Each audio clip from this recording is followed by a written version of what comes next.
Of civil rights, but a violation of human rights. Not only are we denied the right to be a citizen in the United States, we're denied the right to be a human being.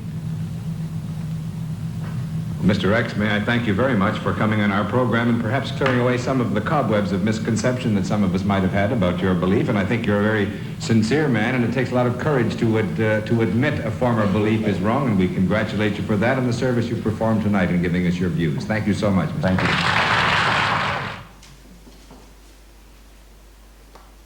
Who taught you to hate your own kind? Who taught you to hate the race that you belong to? So much so that you don't want to be around each other.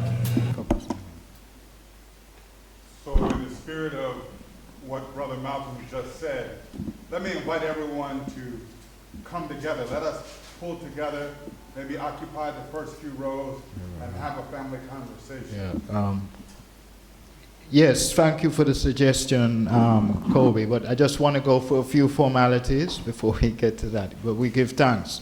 So there's lots to share in terms of Malcolm X, and you know that's an important video clip right there. But essentially what I would say is that he's speaking in terms of identity and the impact of white supremacy upon black people, fundamentally. But before we kind of get into the talking part of the program, I just want to allow the Deputy Principal's Office to bring greetings, and Dean Ricketts is here, and then we'll kick off with the program. So let me formally introduce myself. My name is Dr. Michael Barnett. I am a senior lecturer in the Department of Sociology, Psychology, and Social Work. And I, along with Stephen, put our heads together to conceptualize this event because we, both of us, in our own ways, admire Malcolm X and his contribution to black liberation and black empowerment, along with many other black leaders, such as our own Marcus Garvey. So this was something that is, if you like, a work of passion in and of itself. And I'm glad that those of you who've come here have taken the time out, and hopefully you will enjoy the program in its entirety. But without further ado, I would like to invite Professor Marvin Reed from the Deputy Principal's Office to bring greetings. Please, yes. And then after him, we'll hear from Dean Ricketts, who has an interesting Caribbean connection, I think, with Malcolm X.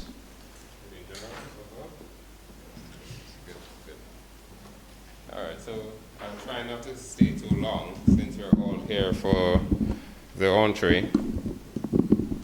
All right, so colleagues, friends, May 19th is actually quite an important historical day. Not only does it represent the Earth Day, as I'm told, for Malcolm X. In my profession, I just happen to be a physician sometimes. In my profession, today, May 19th, is actually World Family Doctors Day. And so it's one of those days that we spend a lot of time trying to remind ourselves, as well as the rest of the world, of the relative importance of your family physician and how they interact and work within the health system. But today I'm not here to talk about medicine. I'm rather wearing a relatively strange hat. I'm here interacting with my humanities colleagues. And I really liked the last clip that you played of Malcolm X. The issue is, it's not a civil rights issue. It's really how do we interact with each other at the basic level of recognizing and accepting that we're all humans. As a physicians, I remember one of the first things that we did, and we any of you who are to donate blood, it's really the same red, eh? So we have the same colors. So I'll go formally into my greetings, and I just want to say good evening to everyone, and those of us who are online who have joined us this evening in recognition of the worthwhile contribution that Malcolm X has made to this humanity. It's a privilege for those of us here at the University of the West Indies to host this commemorative lecture marking 100 years since the birth of Malcolm Little, internationally known as Malcolm X. I'm told he was born to Grenadian mother, Louise Langon, and then you'll be able to probably tell me some more, and influenced by the philosophies of Jamaica's first national hero, the Honorable Marcus Mosiah Garvey. Malcolm X's outlook and activisms were shaped in significant ways by his Caribbean heritage, his Garveyite principles, and as you heard, his religion, his spirituality. It is especially appropriate, therefore, that we gather here in Jamaica, the birthplace of Garvey, to reflect on the life and legacy of one of the most notable ideological successors. Malcolm X's visit to Jamaica in 1965, shortly before his passing, offered a meaningful exchange of ideas between a prominent international figure and a newly independent nation navigating its post-colonial reality. His engagement with students and academics here at the Mona campus helped to foster a lasting intellectual and cultural impact, one that continues to resonate today, as we see it manifested in our erstwhile colleague here, Dr. Barnett. This evening's lecture is an opportunity to explore the relevance of Malcolm X's contribution to the global conversations around identity, justice, human rights, and empowerment. His legacy invites ongoing dialogue about the shared experience and aspirations of African-descended communities worldwide. We are honored to welcome Reverend Kobe Little. Welcome, sir. A member of the Little family who has traveled to Jamaica to offer his reflections on Malcolm X's enduring influence. We also express our gratitude to Dr. Michael Barnett and Mr. Stephen Golin for their continued work in promoting historical awareness through scholarship and public engagement. We'd also like to thank our sponsors, Victoria Mutual, for their contribution to make this evening possible. As we mark the centenary, may it inspire thoughtful reflection and renewed commitment to the principles that guided Malcolm X's life and work. Thank you, ladies and gentlemen.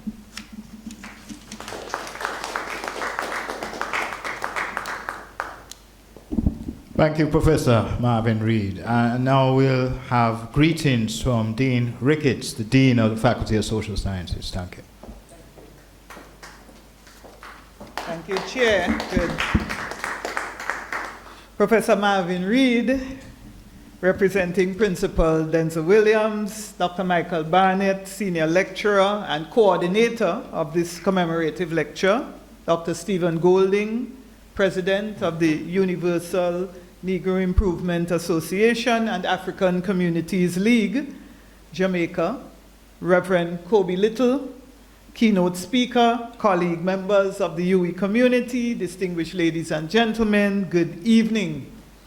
On behalf of the Faculty of Social Sciences, co-host of this commemorative Malcolm X lecture, I extend a very warm greeting to all of you and to thank you for your attendance. I must at this point thank the Victoria Mutual Group for its sponsorship of this evening's lecture.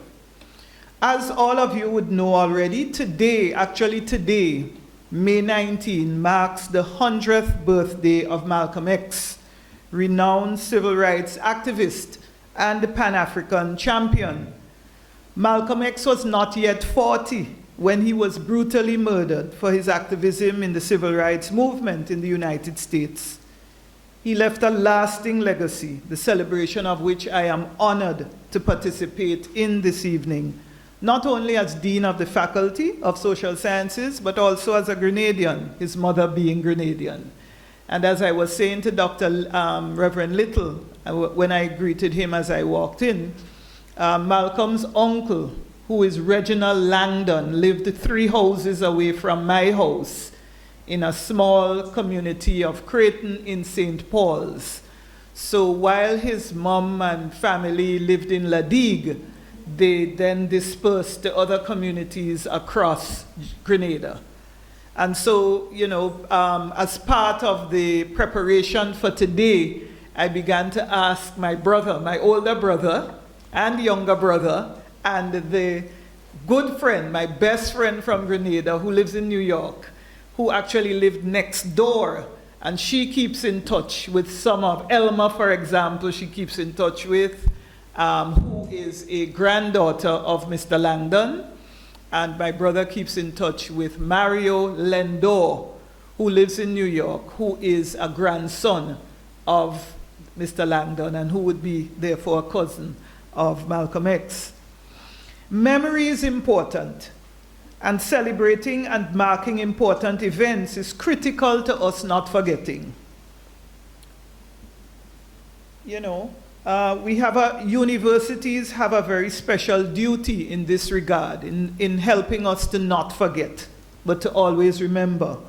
Memory shapes identity as it connects us to the past and hopefully guides our future. Hopefully, I say. Remembering Malcolm X is an important act of connecting to this past, the atrocities of racial segregation and discrimination of African Americans in the United States, and all that went along with that. He was part of the number of influential and revolutionary figures in the civil rights movement who had Caribbean roots and whose fight for social justice changed the course of history. Others, of course, were people like James Weldon Johnson. I don't know how many of you know these names. W.E.B. Du Bois, who we teach as part of modern social theory, I think, Michael, in the Department of Sociology, Psychology, and Social Work. Stokely Carmichael, otherwise known more recently or later as Kwame Ture. And, of course, Marcus Garvey. The historical accounts tell us how influential Garvey's philosophy and opinions were to Malcolm X's family, starting with an uncle in Canada to whom his mother went when she migrated from Grenada, and later his mother and his father's own involvement in the UNIA, working directly with Marcus Garvey. So on this 100th birthday of Malcolm X, I think one of the birthday gifts we can give Malcolm is to ensure that the blood, sweat, and tears shed, and the many lives lost during the fight against segregation and discrimination were not shed or lost in vain. Recent events in various parts of the world today give us pause.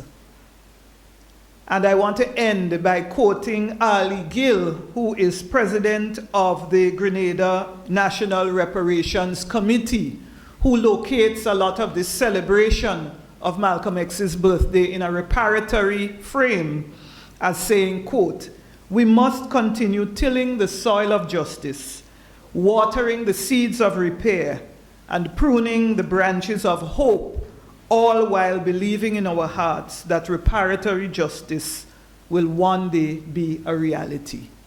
Thank you, ladies and gentlemen, and we all look forward to the keynote address by Reverend Little, and of course some introductory remarks by Dr. Stephen Golding. Thank you.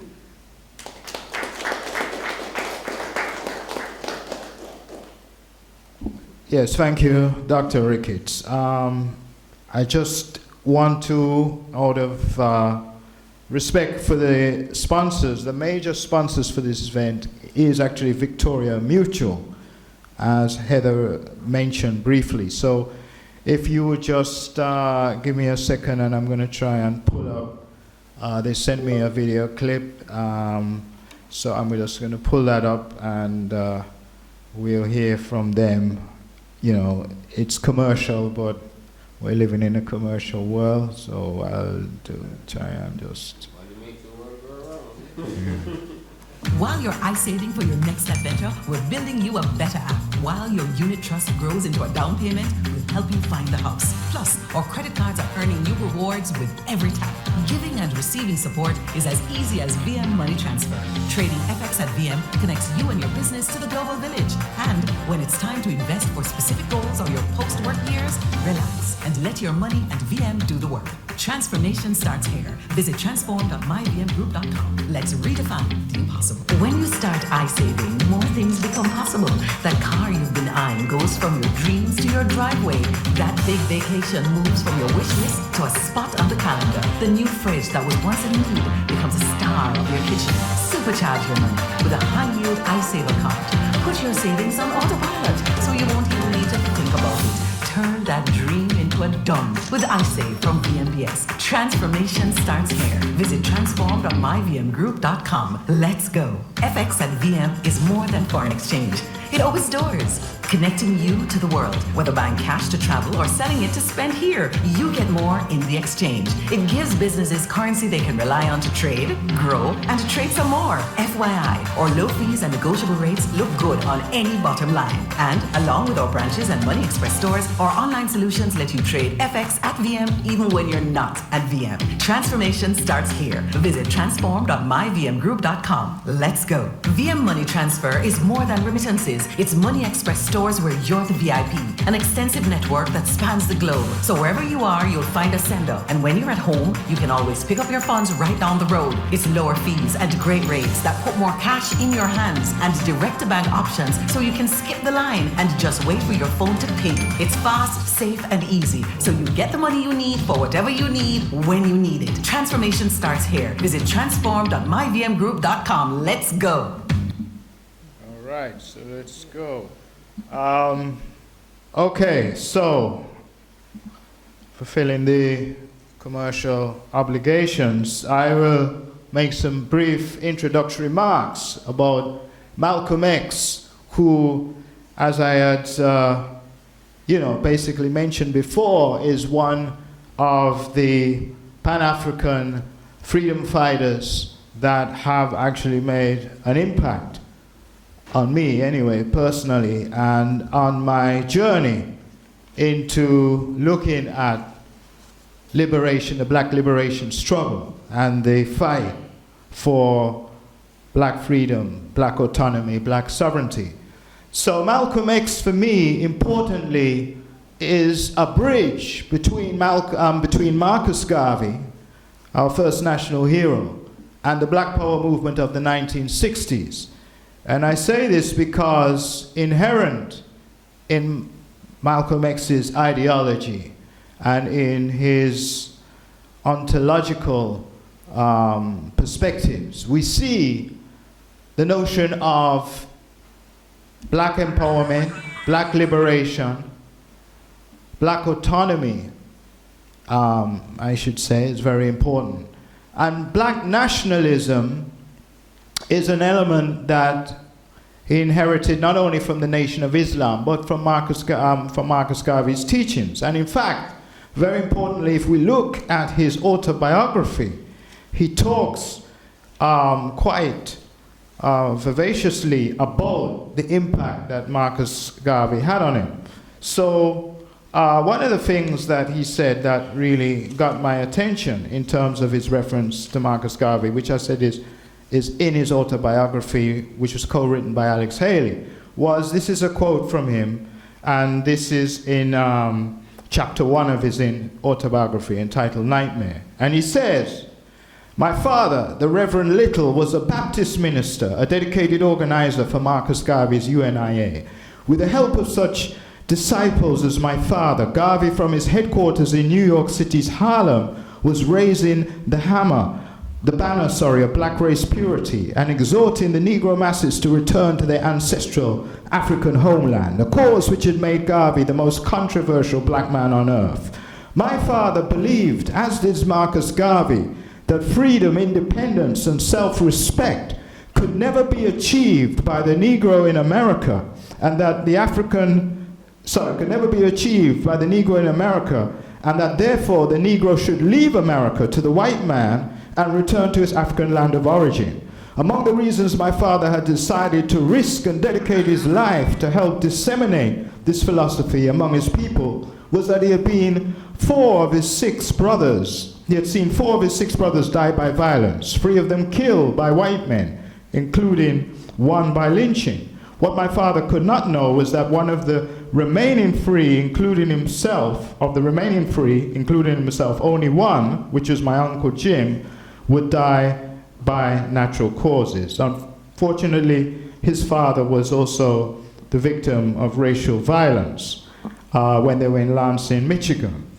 Malcolm then goes on to describe a typical UNI meeting in which his father would take him. So his father would journey around Michigan, and he would travel with Malcolm, which was interesting because Malcolm was the youngest of his children, and Malcolm would have been only about 6 at the time.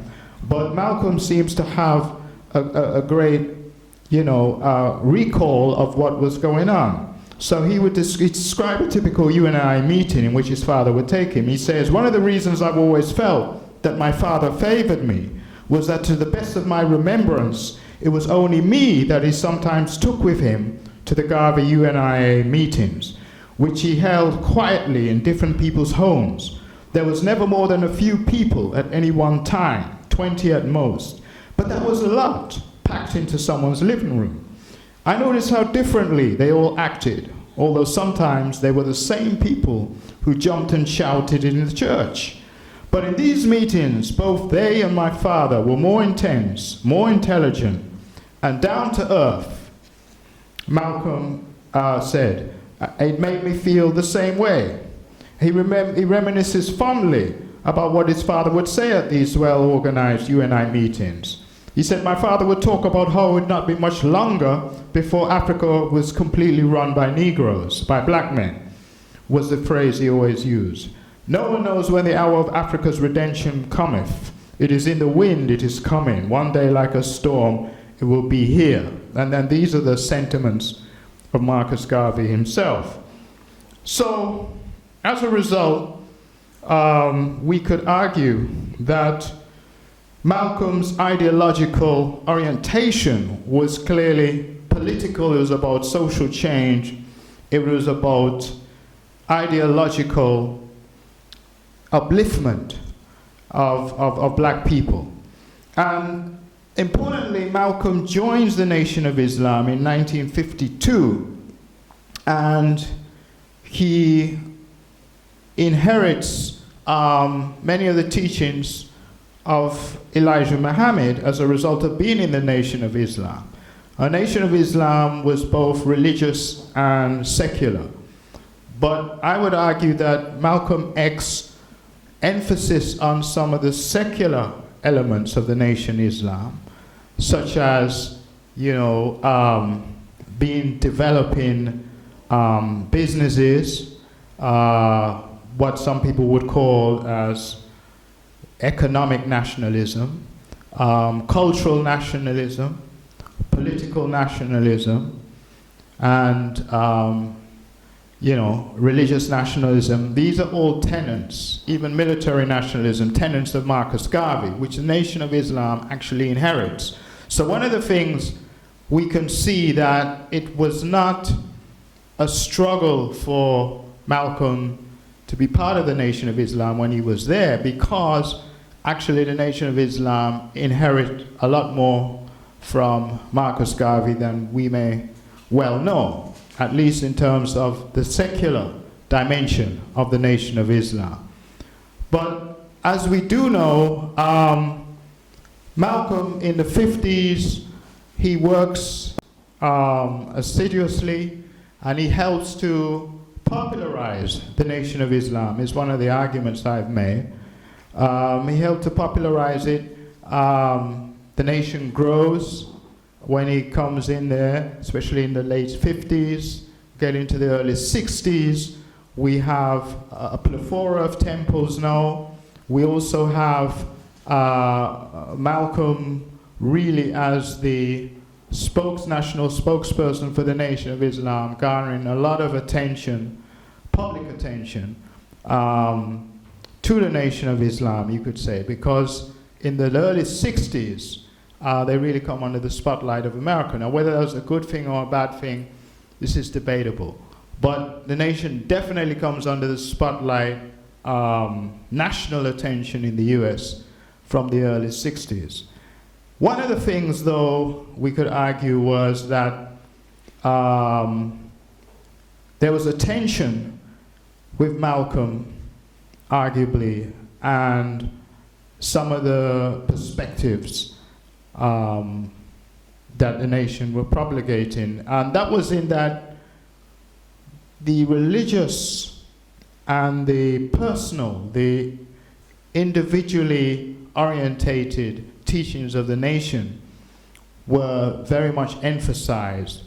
But Malcolm was very eager to interact with some of the social systems, the wider systems of racism that existed, the social structures that were out there.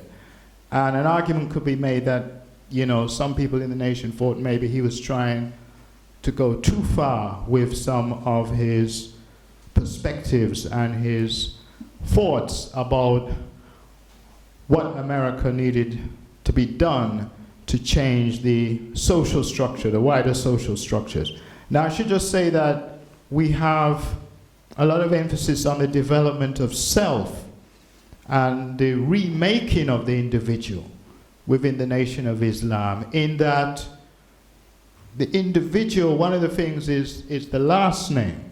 So Malcolm X went from Malcolm Little to Malcolm X because of his membership in the Nation of Islam. So generally, in gaining membership, you get an X. And that symbolizes that many of us don't know what our real last name is. Because when our ancestors were forcibly removed and taken to the West, you know, their names were actually erased, their last names. And then you take on the name of the slave master. So that whereas your last name is a way of signifying who the slave master was, or, you know, whether you go back a century or 2 centuries, who that slave master could have been, it is harder to track down your precise ancestry unless you can find out, you know, through records and so forth, who your ancestors were. But the last name is not a signifier of the ancestry of people whose ancestors were, of course, enslaved persons. So the X designates that that's an unknown. The last name is an unknown. And then as you move through the ranks and so forth in the nation, you take on a last name, which is not a European one. So that we find that, you know, Malcolm X obviously becomes, you know, El Malik Shabazz, and, you know, this name is clearly not a European one. Having said that, I want to just go further to elucidate Malcolm's transformation when he leaves the Nation of Islam and he goes from a black nationalist perspective to a Pan-Africanist perspective. Because in actual fact, what happened was that a lot of his attention was directed to what was going on in the US. But interestingly enough, when he leaves the Nation of Islam, which is March the 8th, 1964, and I'm not going to say too much about that because we have somebody else speaking to that. When he leaves the Nation of Islam on the 8th of March, 1964, he goes to Africa as well as Mecca in Arabia, and he travels the globe. But very importantly, on his journey to Africa, he has an audience with Kwame Nkrumah. This is April 1964, by the way. Nigeria, Liberia, Senegal, Egypt, Morocco, and Algeria, as well as the city of Mecca. But what he realizes was that black nationalism as an ideology was separating him and the organizations in the US from millions of people in the black wide world. In Ghana, Malcolm, when he talked to Dr. Kwame Nkrumah, agreed that Pan-Africanism was the key to the problems of all people of African heritage. So Malcolm realized that in perceiving the race question as a domestic problem in the US only was a limited one. And therefore, he started looking at the plight of black people globally. So, interestingly enough, as I said, for me, he moves from a black nationalist perspective to a Pan-Africanist perspective, looking beyond the 20 million black person population in the US at the time and the problems of the wider world, of black people in the wider globe. And he says, interestingly enough, you know, after he comes back from Mecca, that would have been July 1964, he recalls vividly the Pan-African dimension. And he says, just as the American Jew is in political, economic, and cultural harmony with world Jewry, I was convinced that it was time for all African Americans to join the world's Pan-Africanists. Physically, we Afro-Americans might remain in America, fighting for our constitutional rights, but that philosophically and culturally, we Afro-Americans hardly needed to return to Africa and to develop a working unity in the framework of Pan-Africanism. So, sorry, I should have said, we Afro-Americans badly needed to return to Africa and develop a working unity in the framework of Pan-Africanism. So we see a distinct ideological shift for Malcolm X as he shifts this from an arguably myopic form of black nationalism to what we consider to an all-encompassing Pan-Africanist global perspective. And, you know, we could consider Pan-Africanism basically globalized black nationalism, sorry. So basically, in short, what I'm arguing was that Malcolm, through his transformation, ideological transformation, was always concerned about the plight of black people. He loved black people. He was unwavering black liberation fighter, freedom fighter. He was unwavering in the struggle for black empowerment, just as Marcus Garvey was. And in this way, he basically was able to energize and actually inspire black leaders in the late 60s in the Black Power movement, going right on into the 70s and arguably up to today. So in this respect, if nothing else, we have to see Malcolm in the prism of black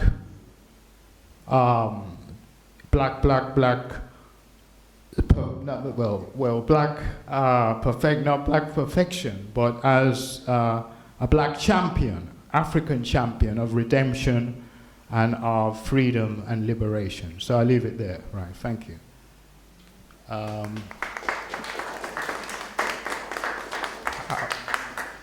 Okay, so having said that, we are going to have a few words from Minister Clive Mohammed, who wanted to give a perspective on Malcolm X and the Nation of Islam, and then we'll have Stephen Golding speak. All right, thank you.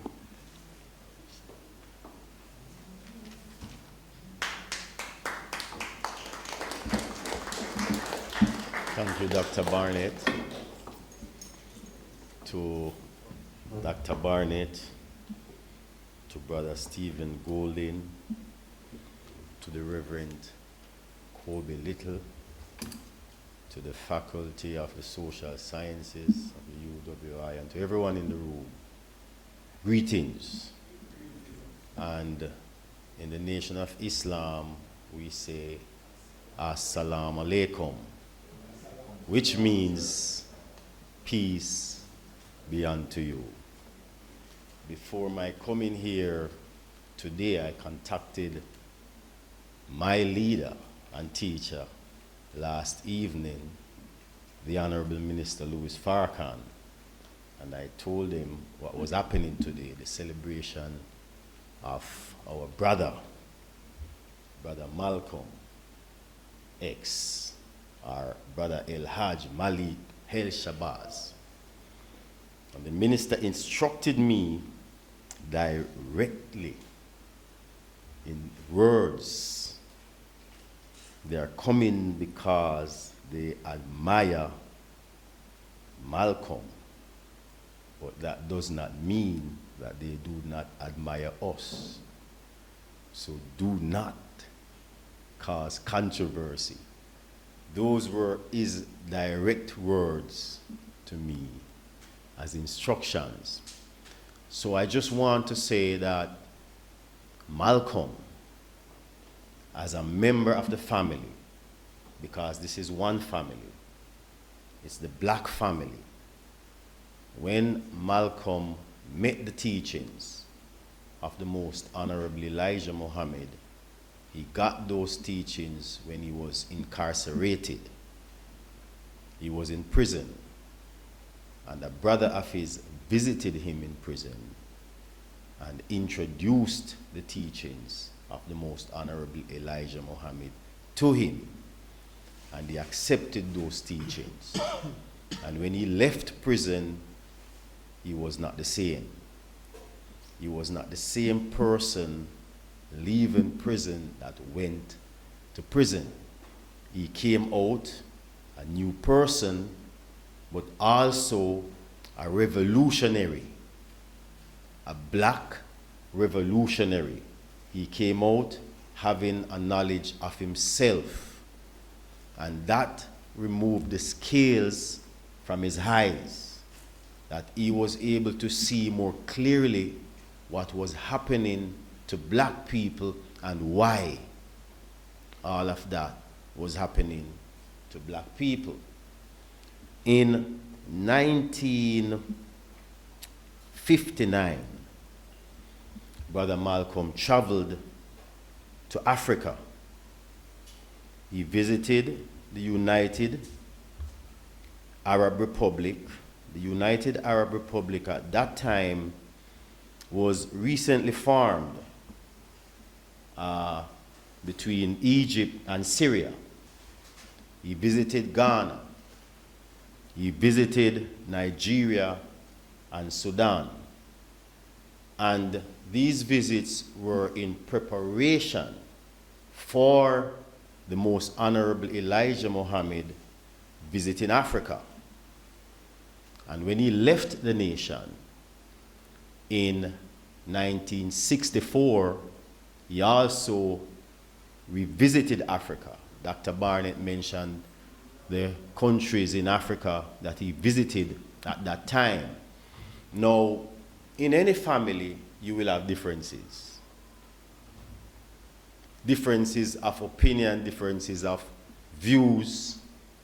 And in the nation of Islam, with Brother Malcolm, differences arose. And a separation occurred. However, because we separate, it doesn't mean that we are not still family.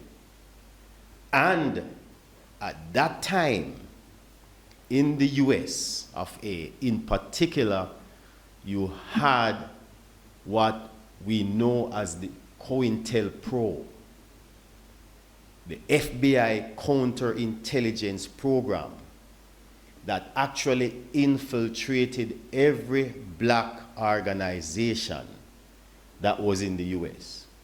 And in infiltrating, they sent in persons that looked like us, talked like us, dressed like us, had them even go up in ranks. But their aim was to disturb the movement, disrupt the movement, and that happened also in the nation of Islam. And as a result of that, the separation occurred. Now, for years, the nation of Islam have struggled with this talk that we are responsible, or the nation is responsible for the death of Brother Malcolm.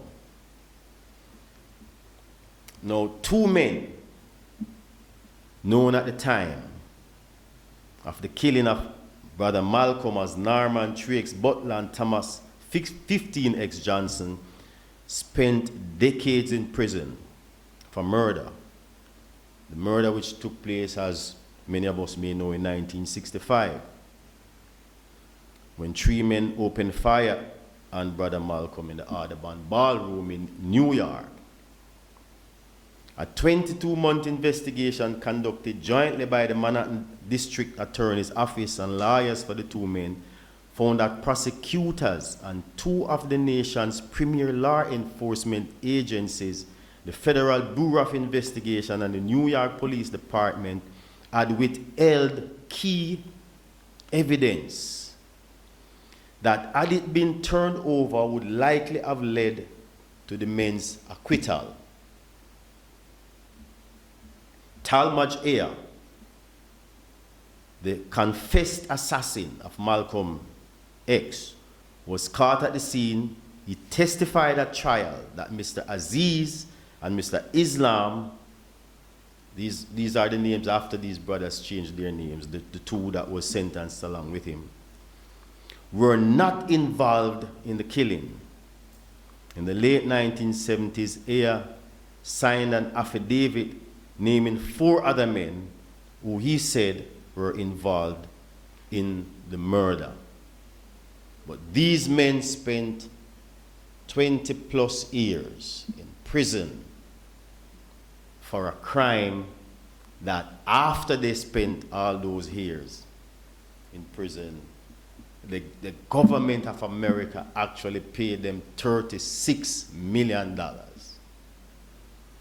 for falsely imprisoning them. So, Brother Malcolm, and I'm going to end on this note because I'm not going to be long. We could not have a Malcolm X without the Nation of Islam. Malcolm X, first and foremost, was made by the Most Honorable Elijah Muhammad. The Most Honorable Elijah Muhammad made Malcolm X who and what he was while being in the Nation of Islam.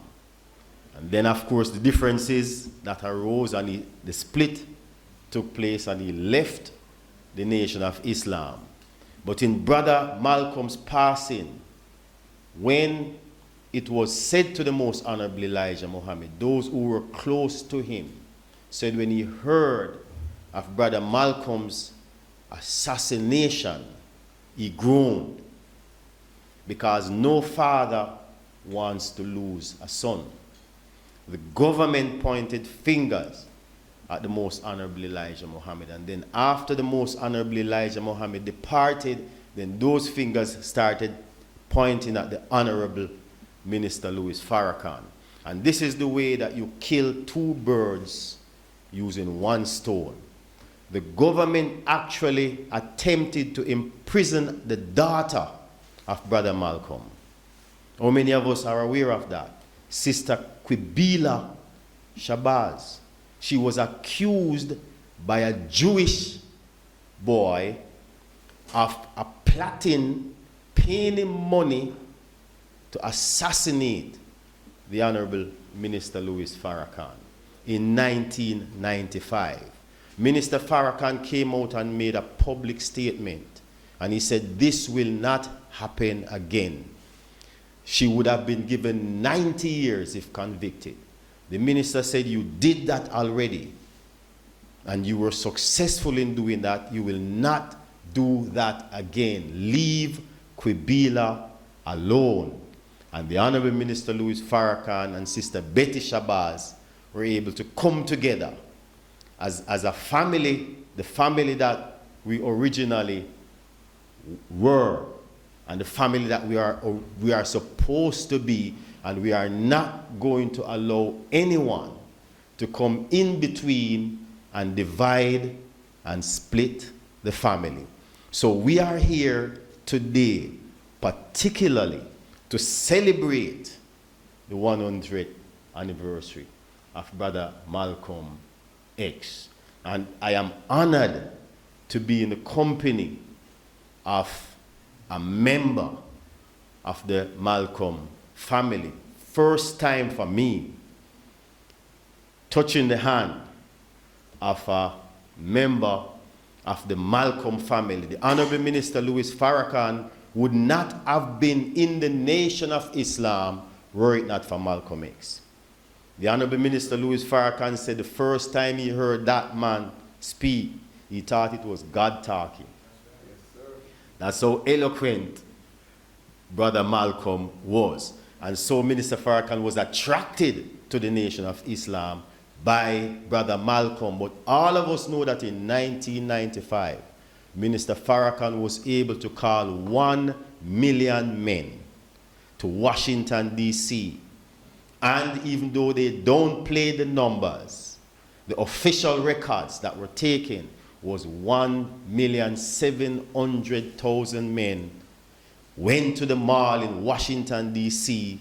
as a result of the call of the Honorable Minister Louis Farrakhan. And the Jamaican flag was there. And black men from all class, creed, and, well, all class and creed were there.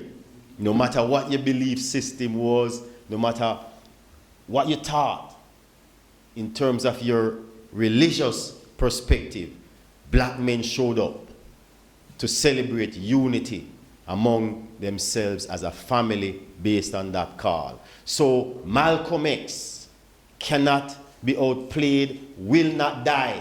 But in order for him to live, we have to adopt the principles that he taught, the principles that he shared, because Malcolm, Minister Farrakhan said, should not be reduced to a slogan by any means necessary. His principles should be studied. And when we study those principles and live those principles, then Brother Malcolm will forever live on through the principles that we adopt from the brother. Long live Malcolm X. Assalamu alaikum. Peace be unto you.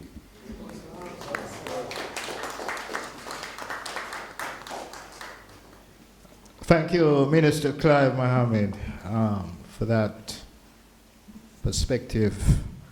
And yes, so the Nation of Islam was a significant part of Malcolm's life. So I'm glad that anyway the Nation of Islam can give a perspective here in Jamaica. And we do actually, for those who not realize, have a branch of the Nation of Islam here in Jamaica, which is headed by Minister Clive Mohammed.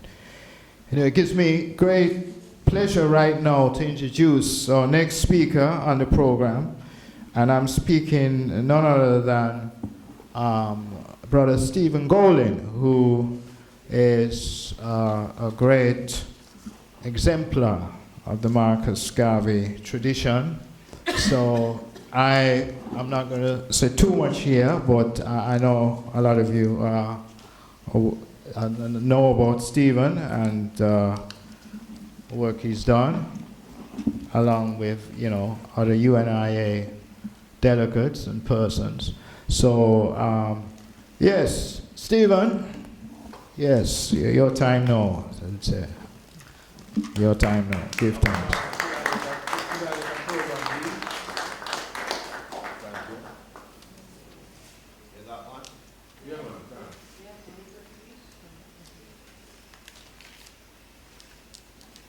Thank you, Dr. Barnett.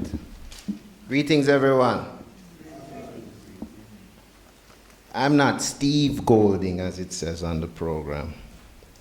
That is a very famous musician, more famous than me. Those of you who know your reggae history know he played with the band Word, Sound, and Power, which backed Peter Tosh. Michael is right, I am Stephen Golding. Dr. Ricketts, thank you for putting the doctor on it. I don't quite reach there yet. But I do wear the hat of a professor of Garveyism, having chaired the Garvey Studies Department at the Heidel University College. In fact, we just put out our first book for Garveyism at the early childhood level. It's called Daddy Marcus Nursery Rhymes. It's a counteraction to the Mother Goose nursery rhymes that teachers are still teaching children some 400 or 500 years after they were written. And not by us or for us, but by the very people who enslaved our ancestors. So if you haven't heard about the Daddy Marcus nursery rhymes, we are Jamaicanizing and Africanizing those old European nursery rhymes. So That's my 1 minute of my self-promotion. You can clap.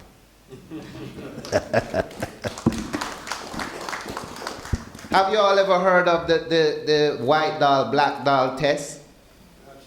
You've heard of this? Some of you don't look like you heard. This was like from the, what was it, from the 40s? Where they take a black child, they show them a white doll and they show them a black doll, and they ask them all kind of questions, you know, which is the good one, which is the bad one, you know, which one looks like you. You've heard of this? It's one of the reasons why Marcus Garvey in the 1920s invested in the Berry and Berry Ross doll making company to give black children black dolls to play with, because he said if you give them white dolls to play with, you know, you are perpetuating the cycle of white supremacy, and they will want to grow up to look white, to be white. Malcolm X later spoke about who taught you to hate yourself. You know what I mean? From the top of your head to the soles of your feet. Who taught you to hate your skin color? We still have a bleaching problem in Jamaica, right? It goes that far back. I was speaking to Reverend Little earlier, and I said, you know what we need to come up with? We need to come up with a front seat, back seat test for black people. Because I was making note to him that every time we go to a function, you notice how black people never put themselves in the front row? We come in automatically, we sit at the back, and the whole front row will be empty. And I've been observing you all today.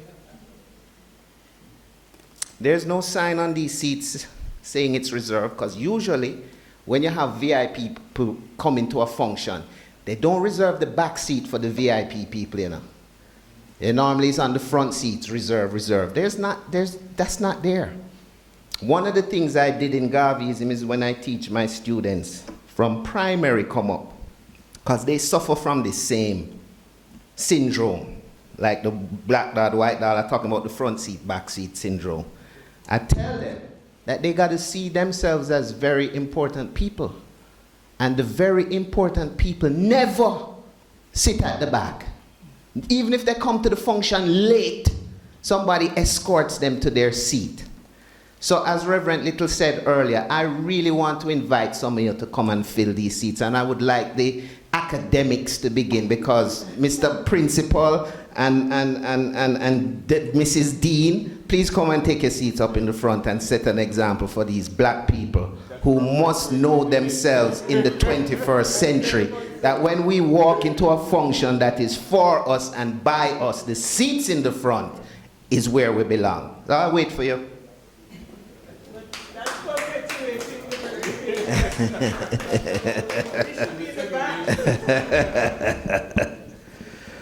All right, I'm not going to be long because so much has been said, and I'm really here to introduce Reverend Little.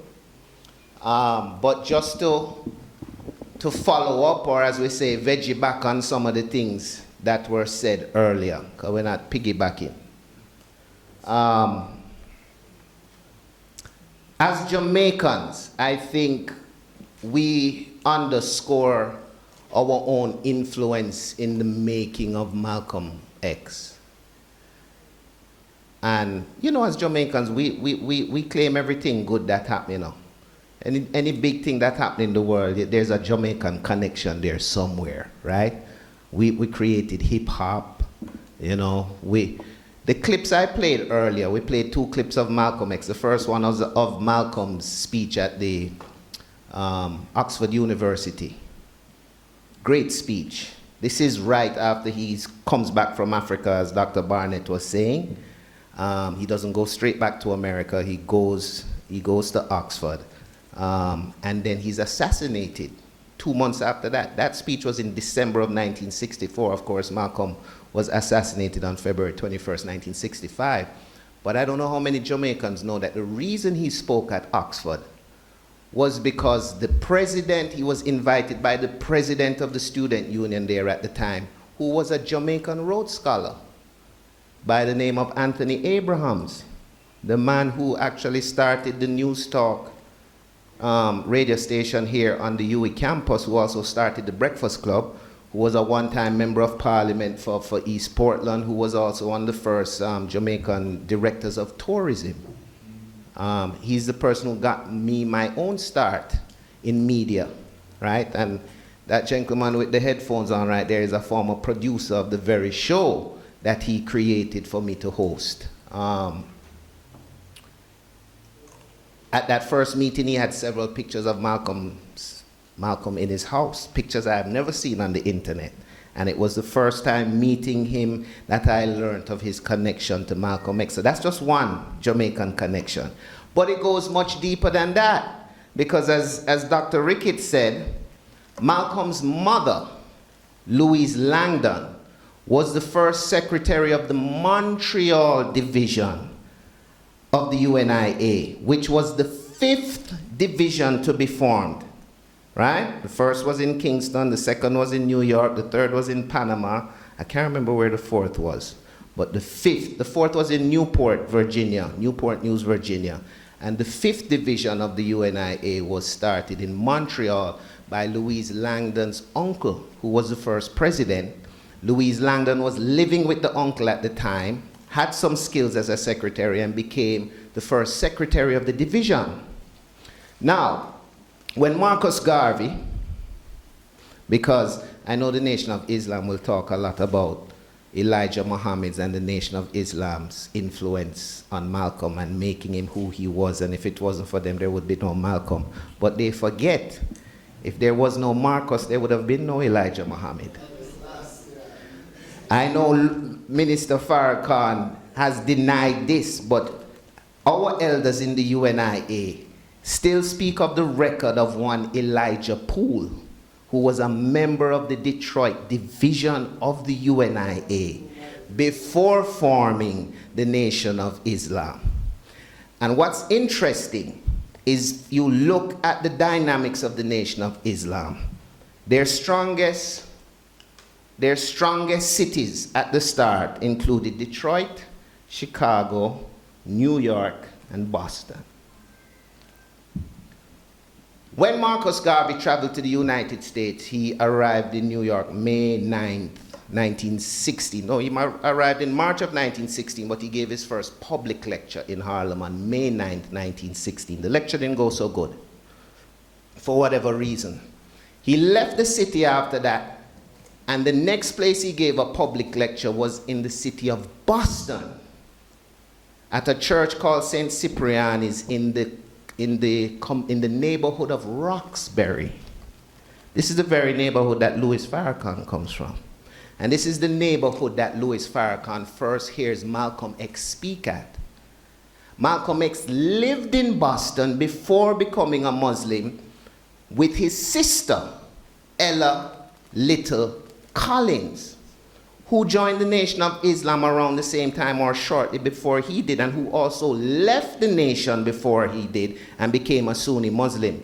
She's also the person who took charge of the Organization for Afro-American Unity after Malcolm's assassination. And it's important for me to mention these people because on the 100th anniversary of Malcolm's birth, we have to also recognize the strength of the women around him who helped to make him the man that he was. Ella Little had a very serious impact on Malcolm.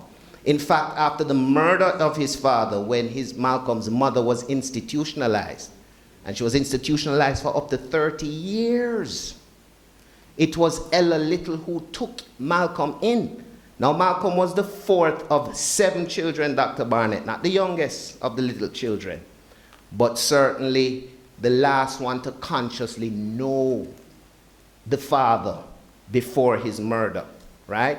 The last child of Louise Langdon was from a different man than Earl Little, but Earl Little also had, I believe, 4 children before he married Louise Langdon. One of them was Ella Little Collins, right? So how interesting is it? Marcus Garvey's second public lecture is in this very community that Malcolm springs up in later. And Malcolm goes from being head of the mosque in Boston, and is then transferred to Harlem. Of course, Harlem is the original Garvey grounds, the headquarters of the UNIA, the place in New York City from which Marcus Garvey was, launched himself to the world. Now, here's the story of Reverend Earl Little, because we've spoken about his mother, and I know Reverend Little will have a lot to say about that, having just been to Grenada. But Earl Little comes from the branch of the Little family that was living in Georgia.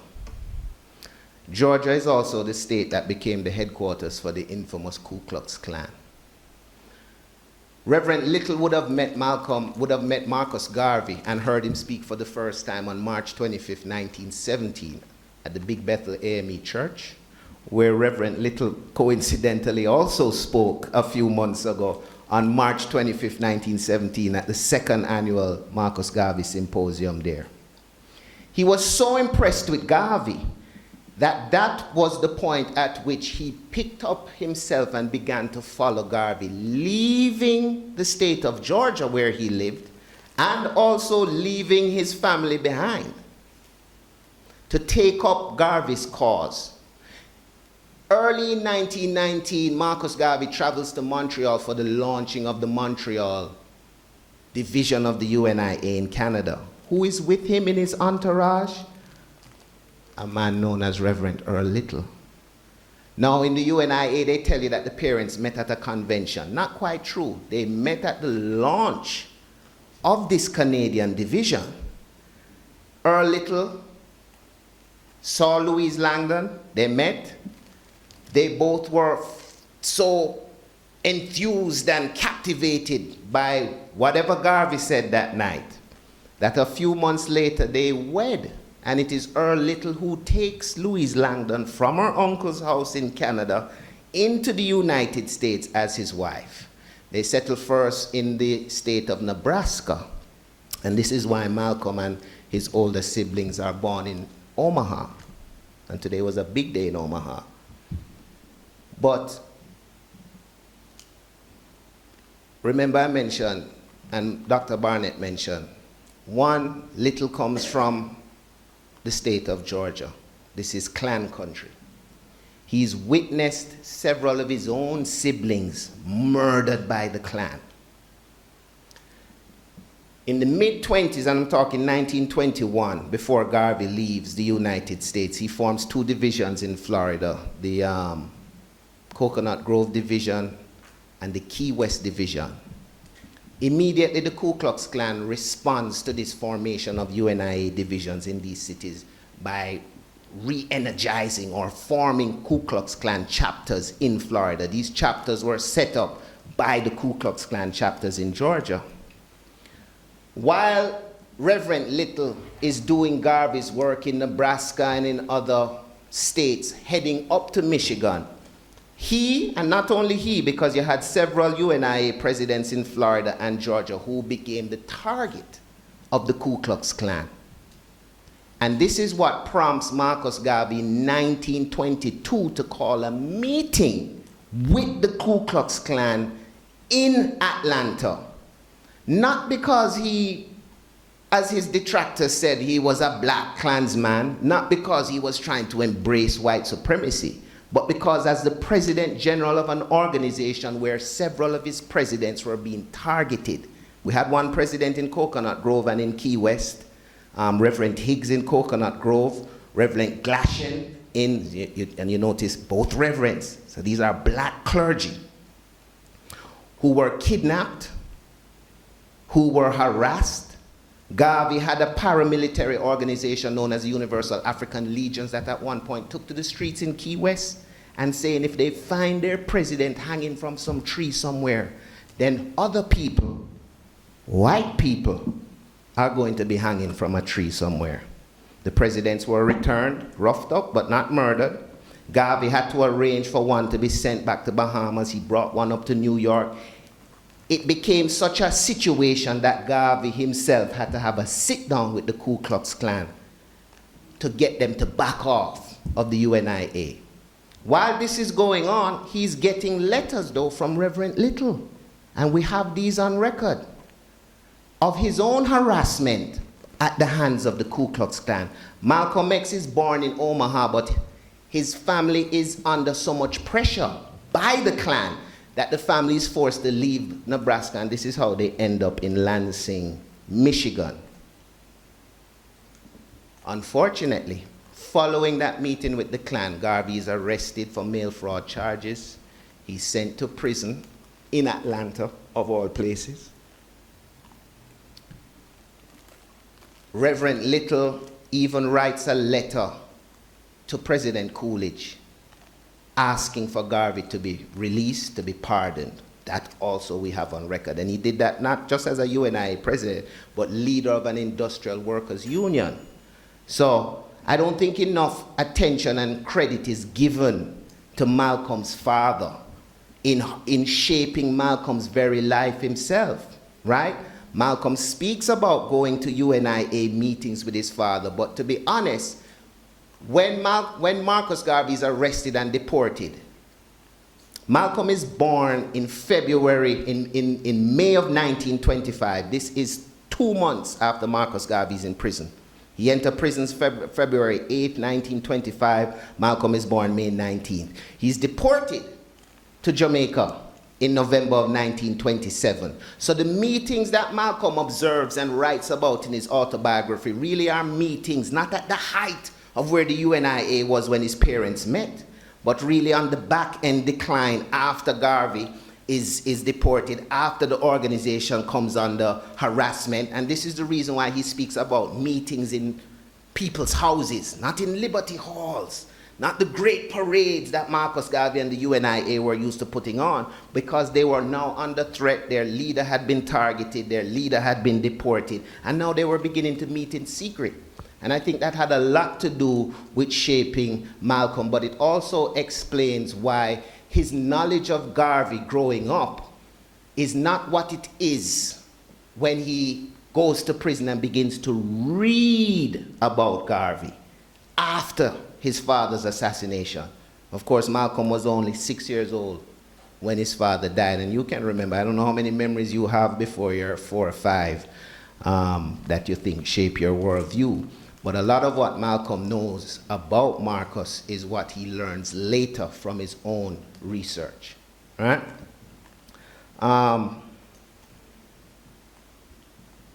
It's important to note, though, that towards the end of his career, and Dr. Barnett said this, he calls it his evolution from black nationalism to Pan-Africanism. I'm not sure if Garvey would agree with those terms, because Malcolm does remain a black nationalist. But he said it in that last clip that we played, if you didn't see the clips earlier. He speaks about looking at the problem facing black people not as a civil rights issue, but as a human rights issue. That's pure Garveyism. Marcus Garvey was the first person to send a delegation to the League of Nations to represent the African race at the formation of the League of Nations, because in 1919 at the peace conference in Paris, when the world decided to form a governing body, they didn't invite any black people. Yet we make up a huge and significant portion of the world population. Garvey was bold enough to send a delegate there, and guess what he chose? A man from Haiti. Think on it deeply. A man from Haiti named Eliezer Cadet to that League of Nations to represent the interests of black people. And they refused to seat the gentleman, saying that he did not represent a single nation. Of course, because of that, a year later, in his Declaration of Rights for the Negro people of the world, this is why Garvey declares the League of Nations null and void. And in 1920, he forms a plebiscite in New York himself. 25,000 delegates come to New York, and 25,000 delegates elect him to put to the position of the provisional president of Africa. Marcus Garvey is the only man to claim leadership of the entire race of African descendants. He was not leader of a nation of Islam. He was not leader of African Americans. He was not the leader of Africans in Jamaica. He was not even leaders of just Africans in the diaspora, but he was elected the provisional president of Africa, which claimed all African descendants around the world as citizens of Africa. So when you hear people talk about Marcus Garvey is self-appointed, it's a lie. Marcus Garvey put on airs, didn't put on anything. What he did was organized the race in a way that we had not known organization before. And it is the reason why one of his very famous quotes is, the greatest weapon that is used against the Negro is disorganization. Right? So allow me now to introduce Reverend Little. I know many people are going to ask, well, how are you related to Malcolm X? What we know is that their ancestors were owned by the same slave masters, and they bear the name of that plantation. He will tell you himself of his mother or his sister, and he's met the Shabazz family. I will allow him to do that. But what I can tell you is, as much as Malcolm X is the ideological heir and son of Marcus Garvey, Reverend Little himself considers himself the spiritual son of Malcolm X, which makes him the spiritual grandson of Marcus Garvey, because you know me, I have to go back there every time, right? And as I said, I was happy to welcome him to the second annual Marcus Garvey Symposium in Atlanta earlier this year, where we placed a plaque marking Garvey's speech on March 25th, 1917. March 25th is now also the International Day for Remembrance of the victims of the transatlantic slave trade. So it was a huge event, and I think so significant to today, because that would have been the first time that Malcolm X's father heard and saw and spoke to Marcus Garvey, right? I've known Reverend Little for over 30 years. We graduated from the same university. As you can tell by the beard, he's much older than me. No, he was a senior when I was a freshman in school, but he was also president of the Black Student Union. And the first year I entered that school, he had become famous for leading a sit-in in the library the year before in response to a display the university had put up for Black History Month.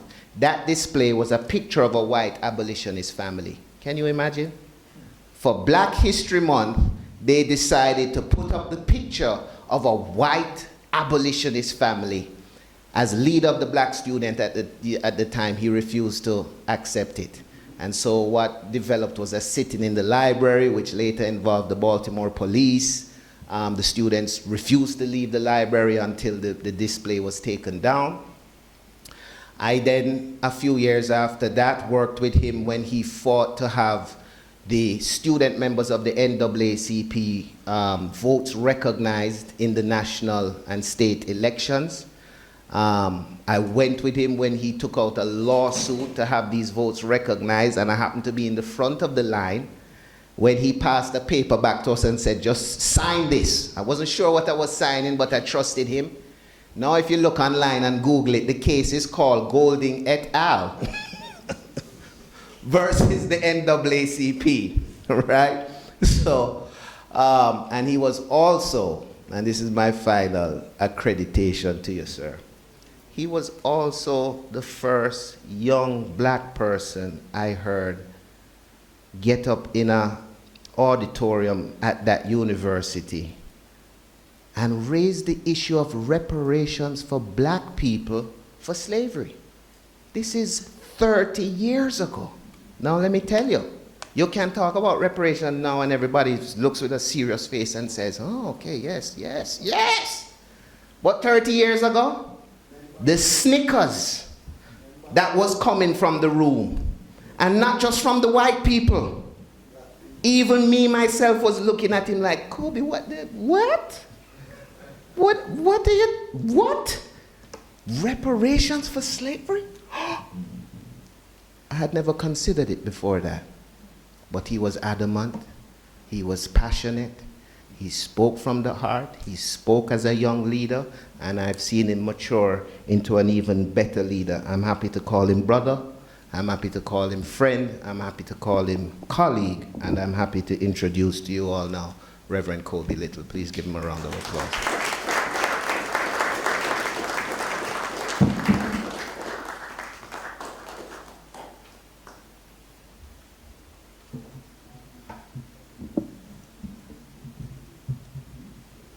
Good evening, my sisters and brothers. Part of me is inclined to whisper to draw you closer so you can hear me. But I'm just going to say it loud. Nothing I have to say really matters if we don't get the lesson from Malcolm about black people drawing together in unity. What Malcolm challenges us to do, the honesty that he challenges us to examine ourselves with, the honesty that he challenges us to examine the world around us.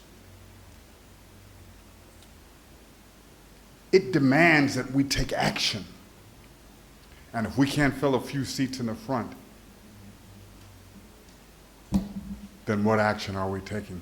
So what I would like to do, what I would ask, in the spirit of building unity, is if you're on the left side or the right side, just come in and fill in these seats and let us be together with each other. Let us be together and love each other, be connected to one another.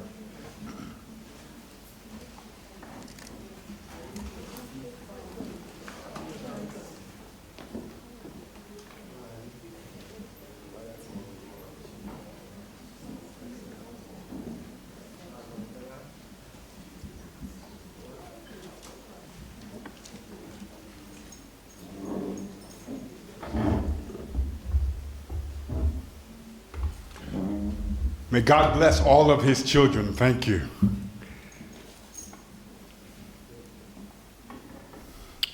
I want to start by thanking each of you for coming this evening.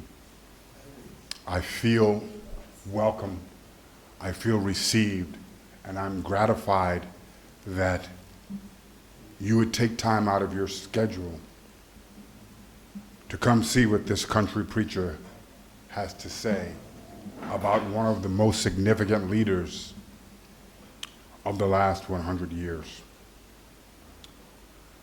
I certainly want to thank Professor Marvin Reed and the Office of the Deputy Principal. I want to thank Dean Heather Ricketts for allowing us to have this program today and for extending the invitation to me, and for your scholarship and contributing to this conversation about the Honorable Malcolm X. Also want to give thanks to Professor Michael Barnett for all of the work that he has done to pull this program together.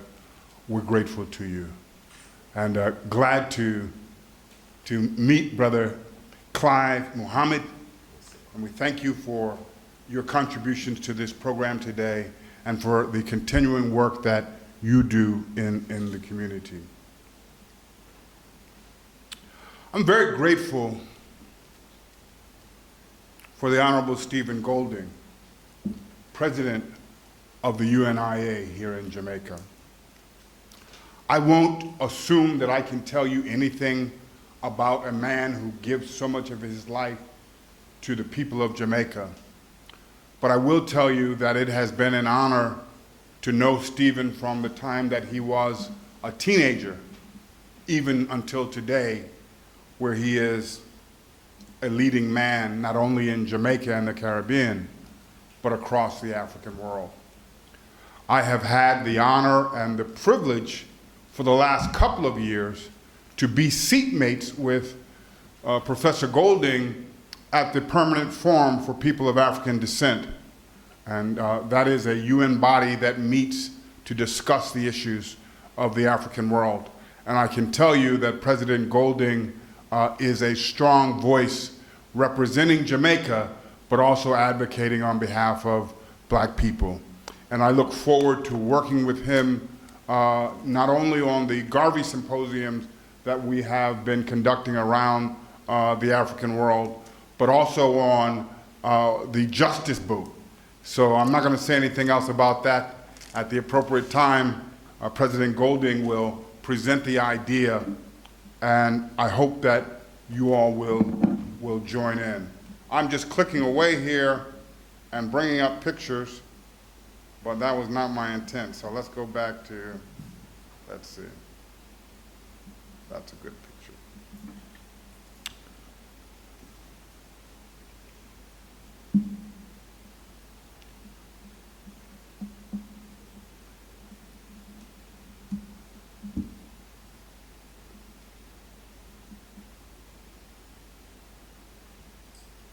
Malcolm Little, Detroit Red, Malcolm X, Brother Malcolm, Brother Minister, El Hajj Malik El Shabazz, Omawale. Today we celebrate 100 years of Malcolm X. In the grand scheme of things, in the grand scheme of the cosmos, 100 years is less than a blink of an eye. Yet in the modern world, 100 years is a significant period of time. My challenge this evening has been made easier by the previous speakers who have presented so much of the history. So my challenge this evening is to make plain the meaning of 100 years of this man, our black shining prince, to help us all feel like we too knew this man, had him smile at us, speak to us, love us, challenge us, lead us. And I have gently paraphrased the words of Ossie Davis, the actor and writer who offered Brother Malcolm's eulogy. And I'd like to share a few words from Ossie Davis with us to set the tone this evening. Somebody somewhere, not here, but someone out in the internet sphere, someone who didn't come tonight, is asking the question, why are they talking about Malcolm X? Why is he relevant? Wasn't he a hater? Did he really matter beyond African Americans? And Brother Ossie says during the eulogy, there are those who would consider it their duty as the friends of Negro people to tell us to revile him, to flee even from the presence of his memory, to save ourselves by writing him out of the history of our turbulent times. Many will say, turn away, away from this man, for he is not a man but a demon, a monster, a subverter, and an enemy of the black man. And we will smile. They will say that he is of hate, a fanatic, a racist, who can only bring evil to the cause for which you struggle. And we will answer and say unto them, did you ever talk to Brother Malcolm? Did you ever touch him or have him smile at you? Did you ever really listen to him? Did he ever do a mean thing? Was he even himself associated with violence or any public disturbance? For if you did, you would know him. And if you knew him, you would know why we must honor him. Malcolm was our manhood, our living black manhood. This was his meaning to his people. And in honoring him, we honor the best in ourselves. So our work this evening, that's Ossie Davis. So our work this evening is to remember those who set the stage for Malcolm's work. His mother and father, the Honorable Marcus Garvey, Ida B. Wells, William Henry Shepard, Frederick Douglass, Harriet Tubman. We call the names of these ancestors because as long as we invoke the spirit of our ancestors, they're yet with us. In fact, let me pause. If you have ancestors or if you have heroes that you'd like to call their name now and to invite them to be in this space with us, the floor is open for that.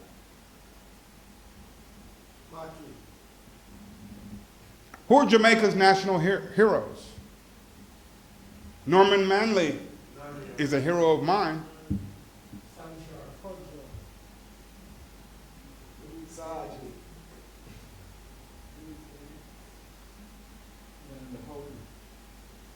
Ashe.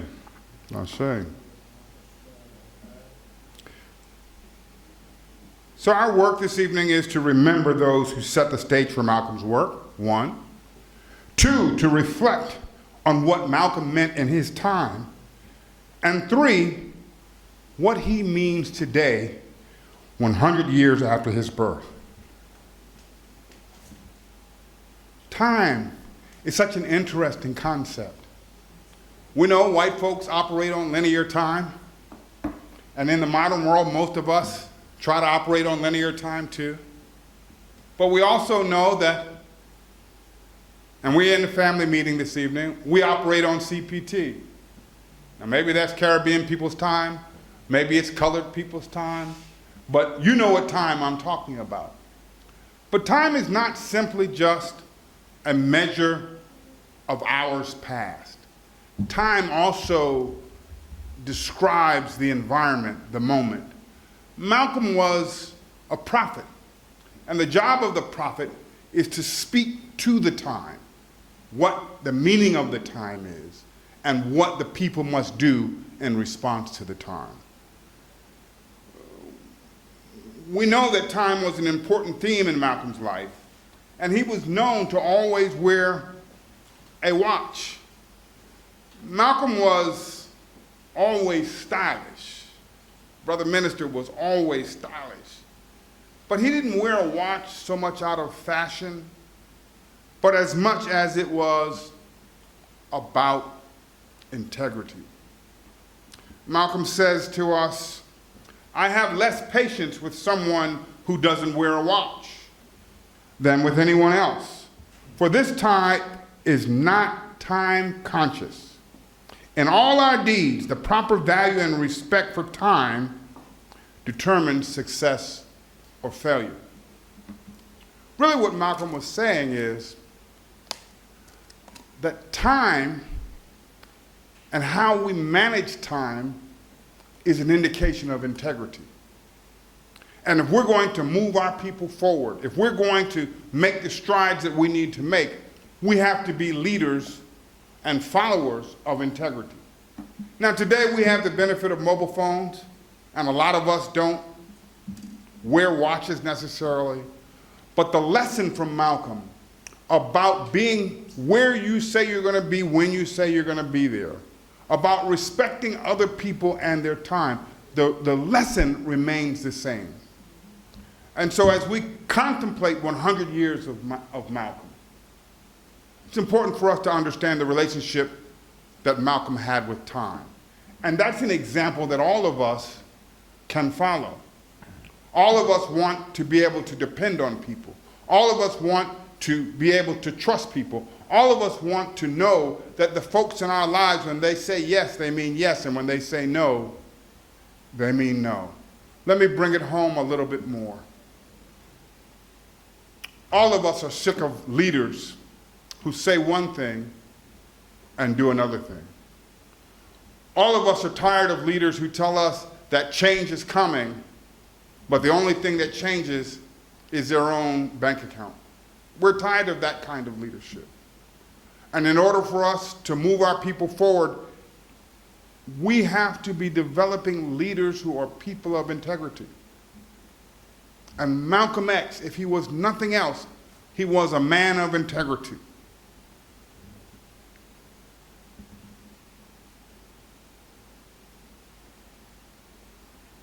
Let me make it plain. Brother Malcolm liked to use that expression, make it plain.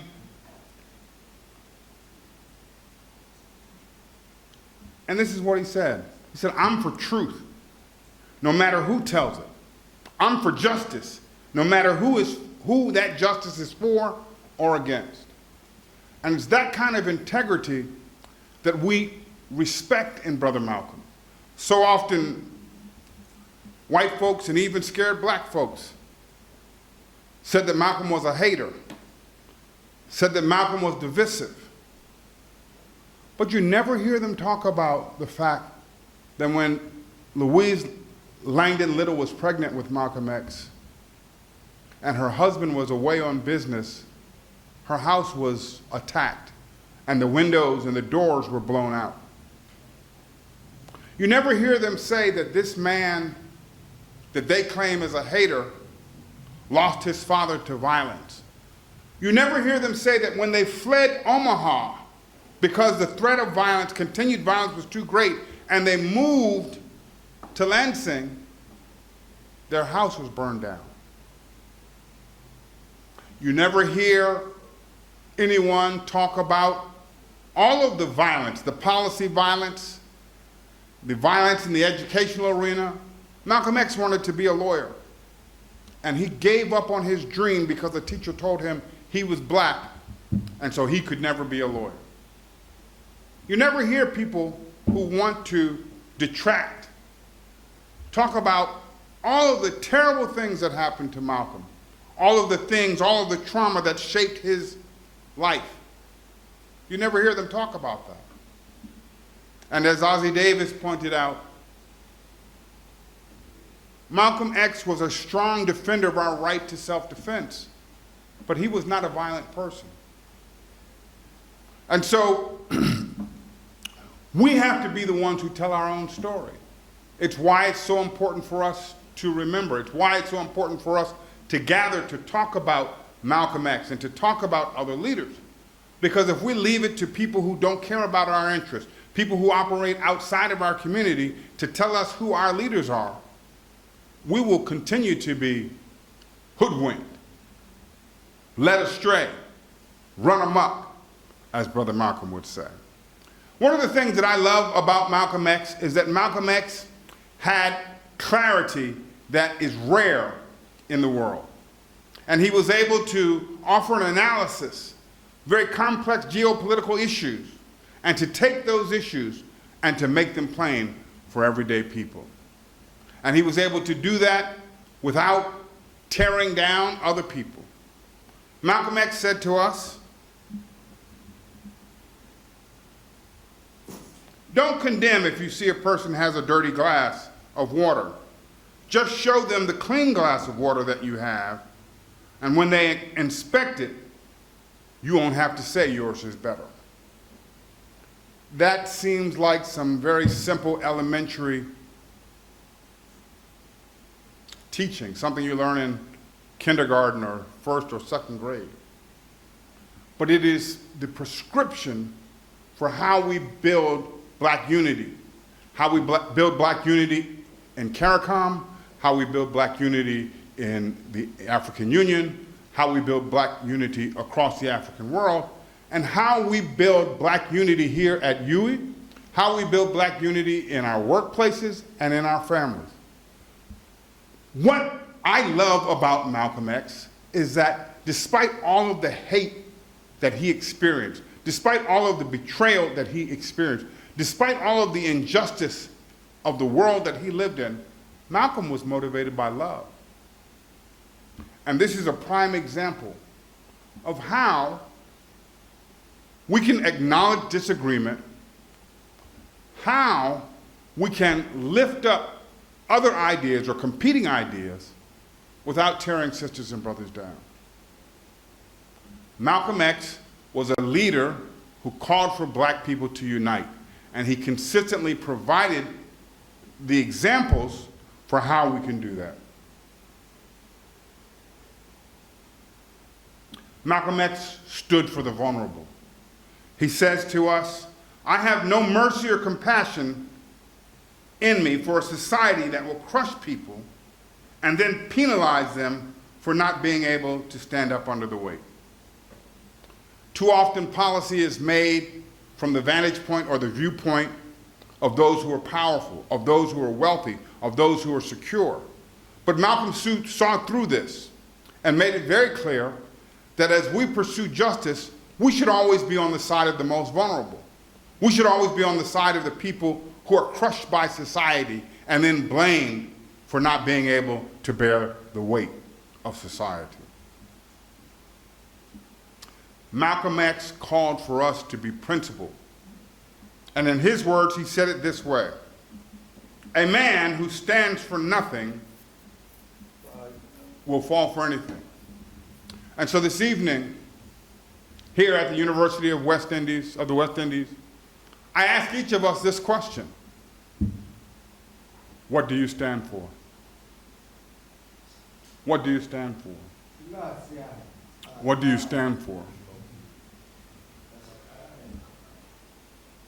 In remembering Malcolm X and reviewing his life and contemplating his story, it's just really armchair academia unless we're drawing the lessons, unless we're identifying the best practices from his life and from his way and asking, where am I in this equation? Am I a person of integrity? Am I someone who can be depended on? Am I someone who has the capacity to love even when I don't feel the love that I need and deserve? Do I speak up for the vulnerable when they're crushed by the powerful?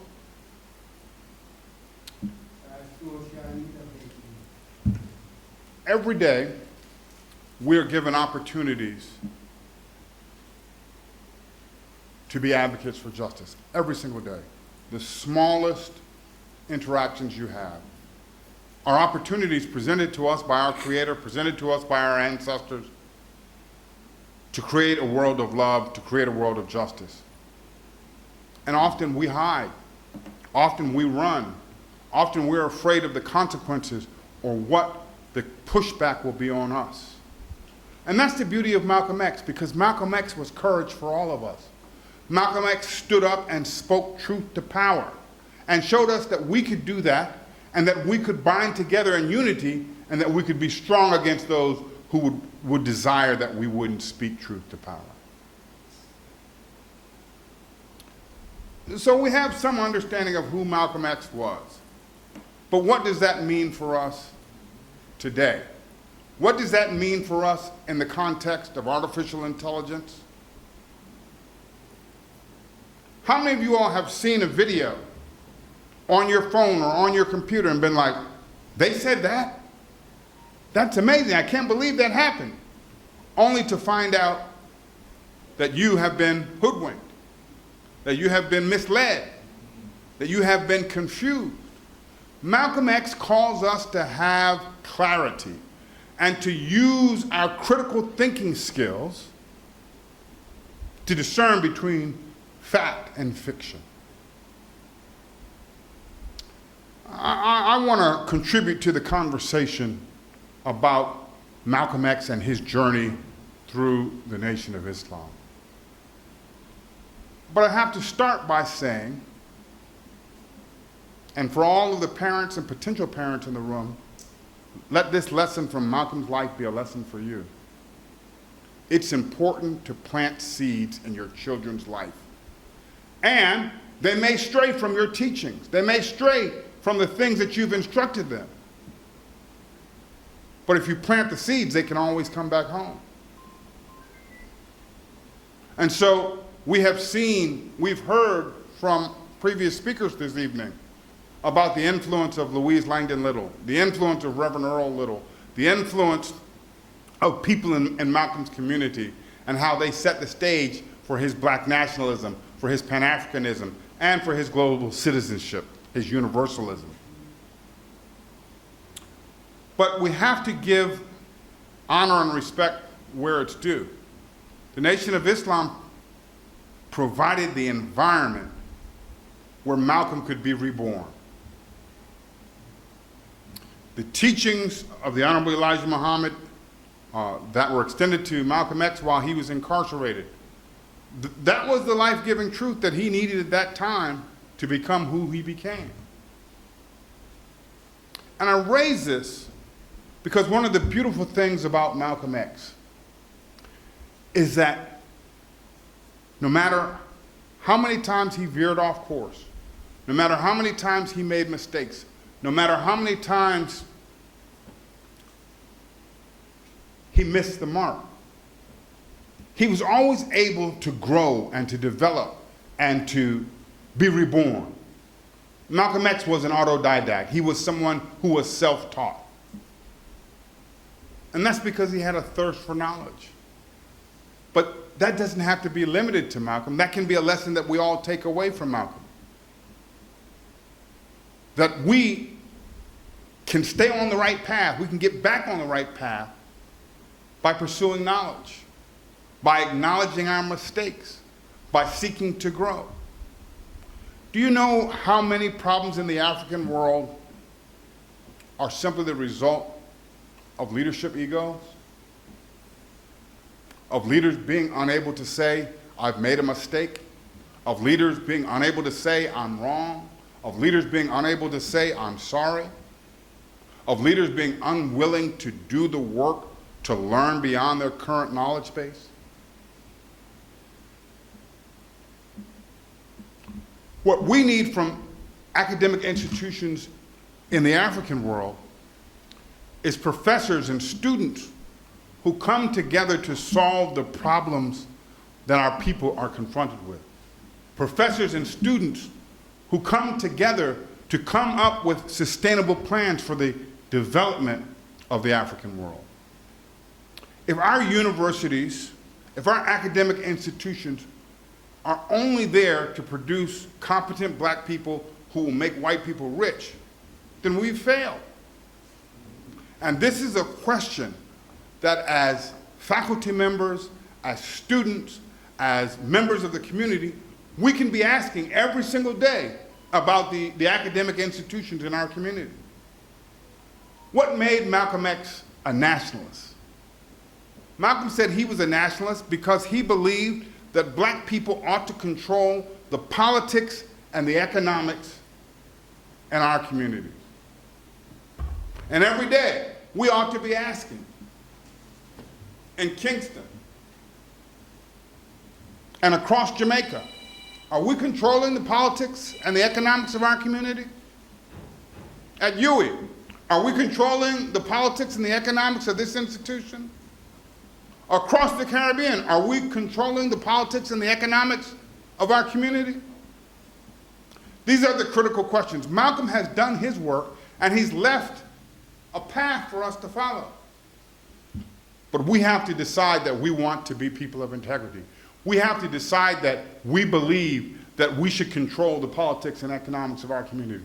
It's ironic that they called Malcolm X radical because he advocated that black people should have the right to educate their children, because he advocated that black people should be able to see currency recycled in their communities, because he advocated that black people should not be exploited, because he advocated for self-defense.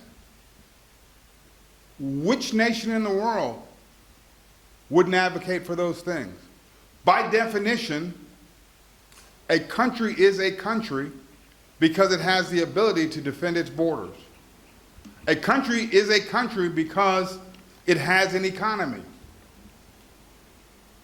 And yet, so often, in Malcolm's time, and even in our time, our economies exist for the benefit of Europe.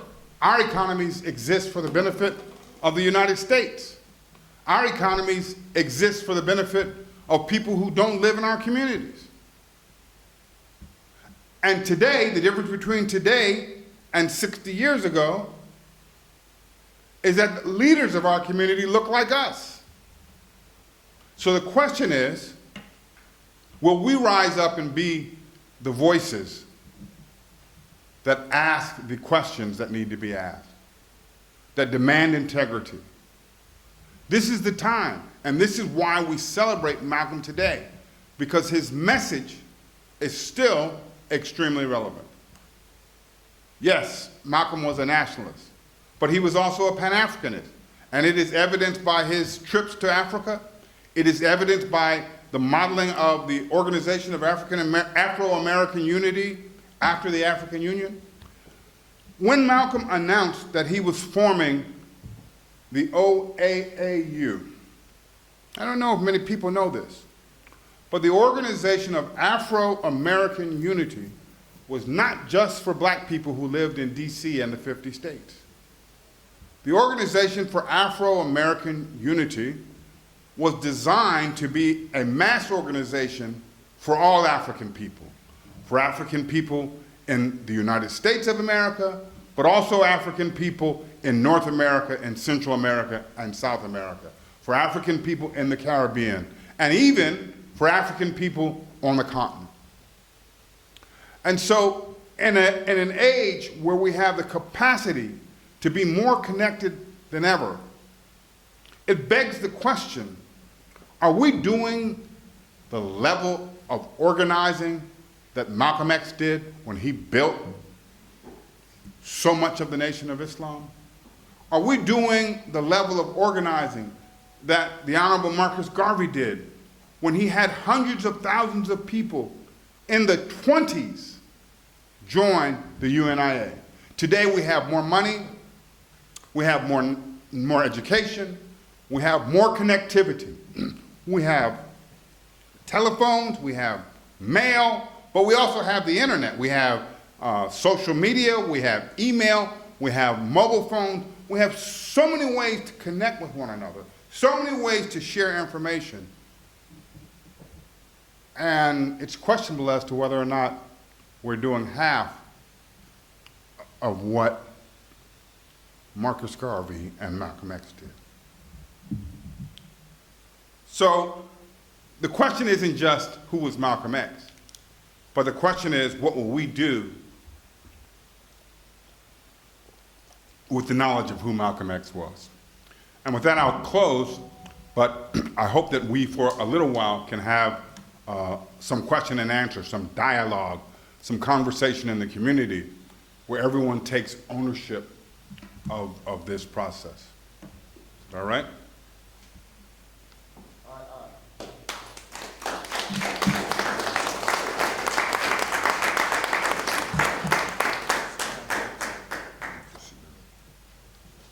All right, thank you. Let's give our keynote speaker, Reverend Kobe Little, another round of applause. Yes, thank you. We covered a lot of ground there, and one of the things that really struck home to me, Reverend Little, was your last comment that we live in this technological age, cell phones, internet, and all of that thing.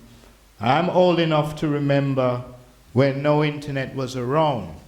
In fact, people marvel when I went to high school, there wasn't a thing called a scientific calculator, to use a slide rule and so forth. So I have seen this technological advance, but the more advanced we get, so far as I know, the more disconnected we are. To me, we seem to be closer, more intricately interwoven, tied to each other, despite the lack of technology. So I don't know. I mean, you know, the cell phone is a great technical aid and so forth, but I wonder in the digital age if it's caused a fracturing rather than real connectivity. But that's, you know, a philosophical issue that we don't have to debate now. But, you know, you touched the chord there, Reverend. Just how connected are we? Are we really have those same family ties we had prior to the digital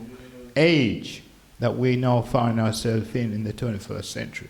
But before we go into the question and answer, Brother Betty Payne has a poem he wants to share. I don't know if you can share it from this podium, and then we'll jump right in to a lively, I'm sure, question and answer session.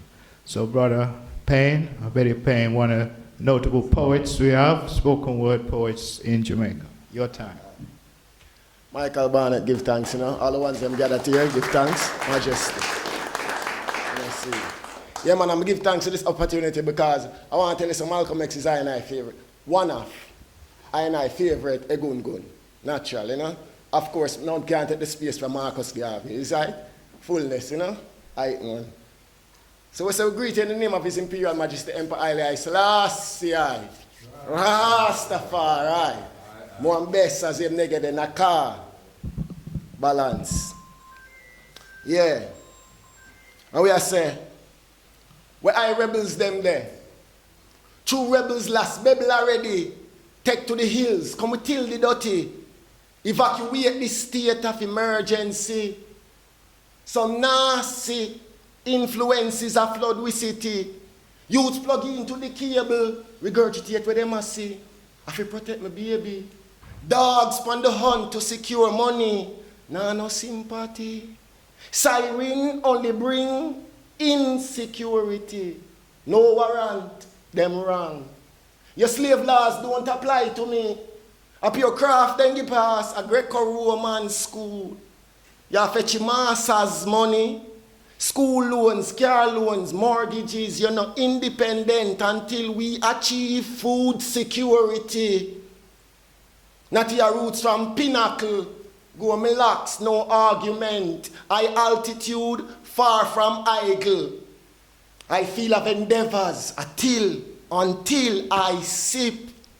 What kind of orientation I go on a school? Not to do a ramp. Is who them want recruit. You could have sent all your troops. You can't uproot. I pinnacle roots. Where I rebel them there. For certainty say, Rome nah get where? Deny Garvey entry to Liberia. Is so them deny your visa up till today. Meantime, spring break a regular the tropics. You turn the day, go on like you know see, say.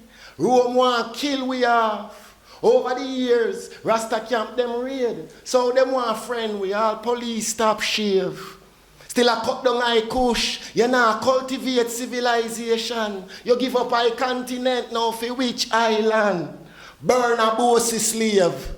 The class system create. The same way the plantation operate. The field slave. The police get paid to make sure the field slave behave. And it never change. Not your roots from pinnacle.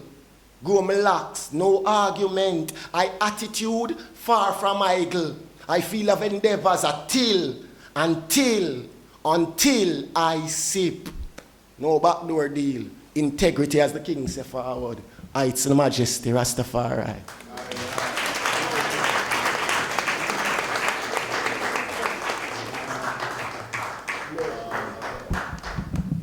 Now we're going to open up for the question and answer session. Real quick, Mr. Palmer, do we have another microphone around here? We're going to use another one for the audience. And feel free to ask any questions that you may have. I'm going to try to moderate and to kind of keep an eye on who raises their hand first and so forth. But hopefully, you know, it will work out. So, anyone feel inspired to ask a question? All right, hand is raised. Could you give the gentleman a mic? Thank you. Yes, sir. Yes, sir. You were speaking about the issues of the AI. It is like things are developing to a frightening stage. Yes, it is good in one sense because it can help scientists to do research and come up with new findings, but on the dark side of it is frightening. You know, because I mean, governments can now use it to have their armies using it to fight wars for them. You know, so it's frightening. And they're talking about academic integrity because parents now using it for their children to do their homework and so on. So the children are trained to think like in our time. The computers doing all the thinking for them. How do you deal with these issues? All right. Question about AI, modern technology. Anybody want to take that question? Well, I can say something. I don't know put myself out there on the line that I am, not a big fan of AI so far as academic integrity is concerned anyway. So that's created a dilemma within the school, environment. And that now we live in a time where people feel impelled or they feel coerced, if you like, to use AI to write their work for them, to write essays. You can generate pretty much anything. But the question is, who is then the real author? Because when we talk about authorship and we talk about critical thinking, how does AI contribute to critical thinking? In fact, I think it actually dulls down critical thinking. But I could write a whole paper on that, so I'm not going to say too much. But I don't know if any of our panelists here have anything to say. But in the educational arena, I have qualms about AI. Yes, it's useful in terms of, generating different possibilities or solving maybe some equations or something like that. But in terms of original thought, authorship, if you're trying to generate and to communicate your own personal thoughts, I don't think it will sharpen it. It's a shortcut, but yeah. Anyone on the panel? So we can't put the AI milk back in the carpet. It's spilled, it's out there, it's here. But the question is, do we have the maturity and the integrity to use it appropriately? And that's why it's important to look at leaders like Malcolm X and to extract the lessons that we can learn from their lives. I started out this talk this evening talking about Malcolm X as a man of integrity and about how he used his watch and time as an expression of that integrity. So are we going to be hardworking people who have integrity, or are we going to be lazy people? Are we going to be people who try to take shortcuts? Malcolm X said to black people in the United States, you didn't land on Plymouth Rock. Plymouth Rock landed on you. And that was a challenge for African Americans to develop a proper analysis when it comes to our identity and our history. And it calls for us to be critical thinkers.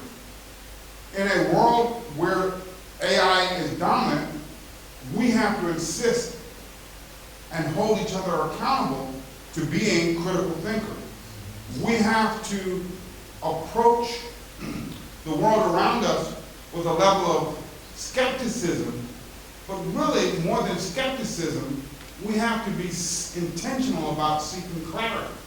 So often we want to allow other people to do our thinking for us. We want to find the easiest and the quickest way, the most convenient process for getting done whatever needs to get done.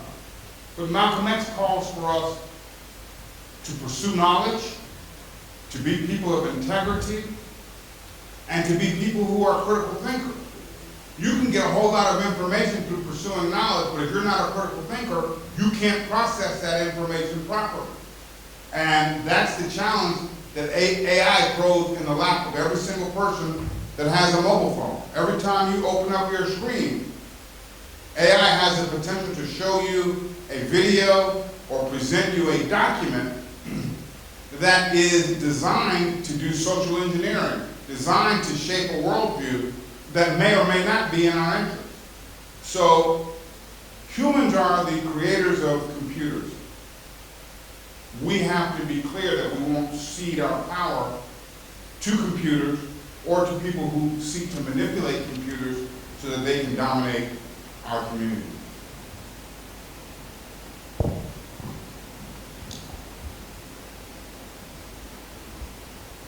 AI is a tool.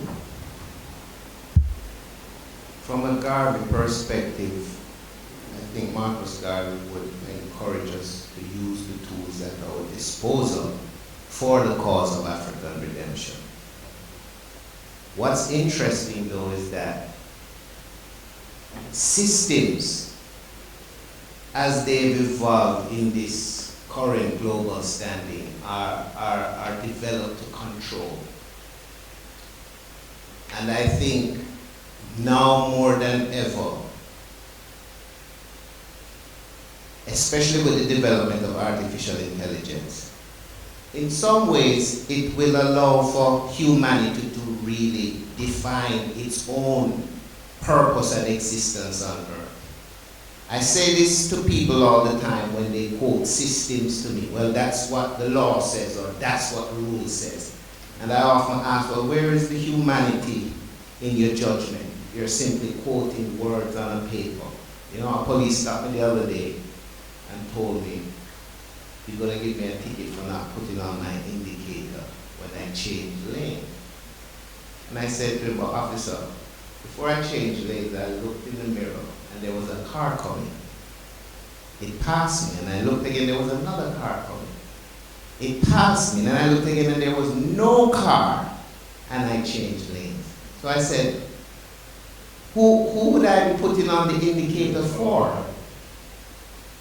But that's what the law said. I said, well, the law is written so that people are protected from me causing accidents or problems on the road. I said, in a situation like this, what is the difference between what you're doing and what the AI will do?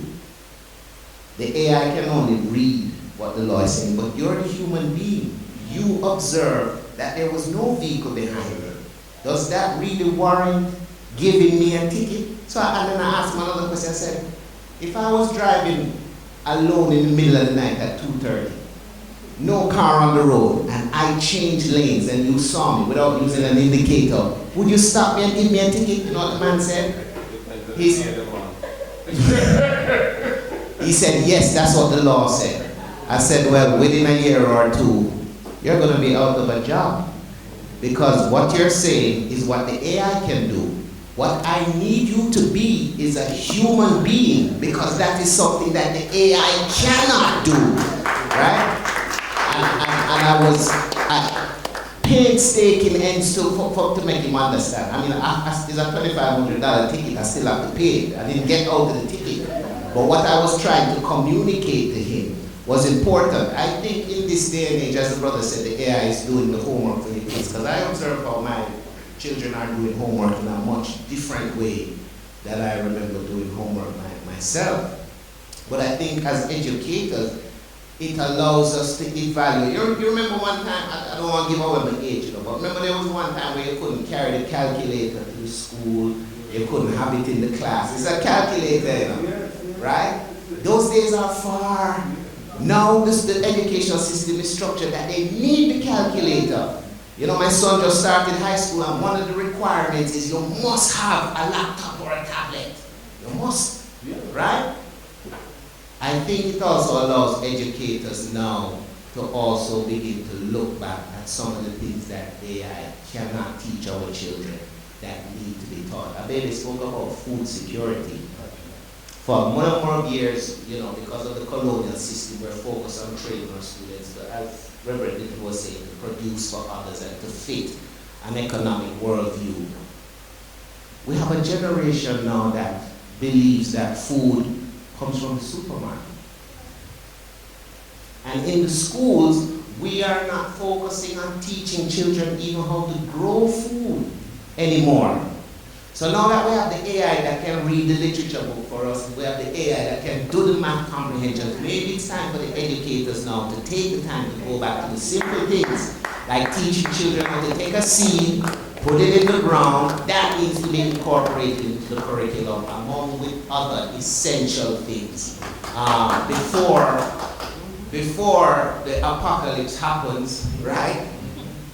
And nobody don't know to grow food, and half the world population going to be wiped out because of whatever causes that. Remember, I said the AI can't grow the food and can't eat the food either.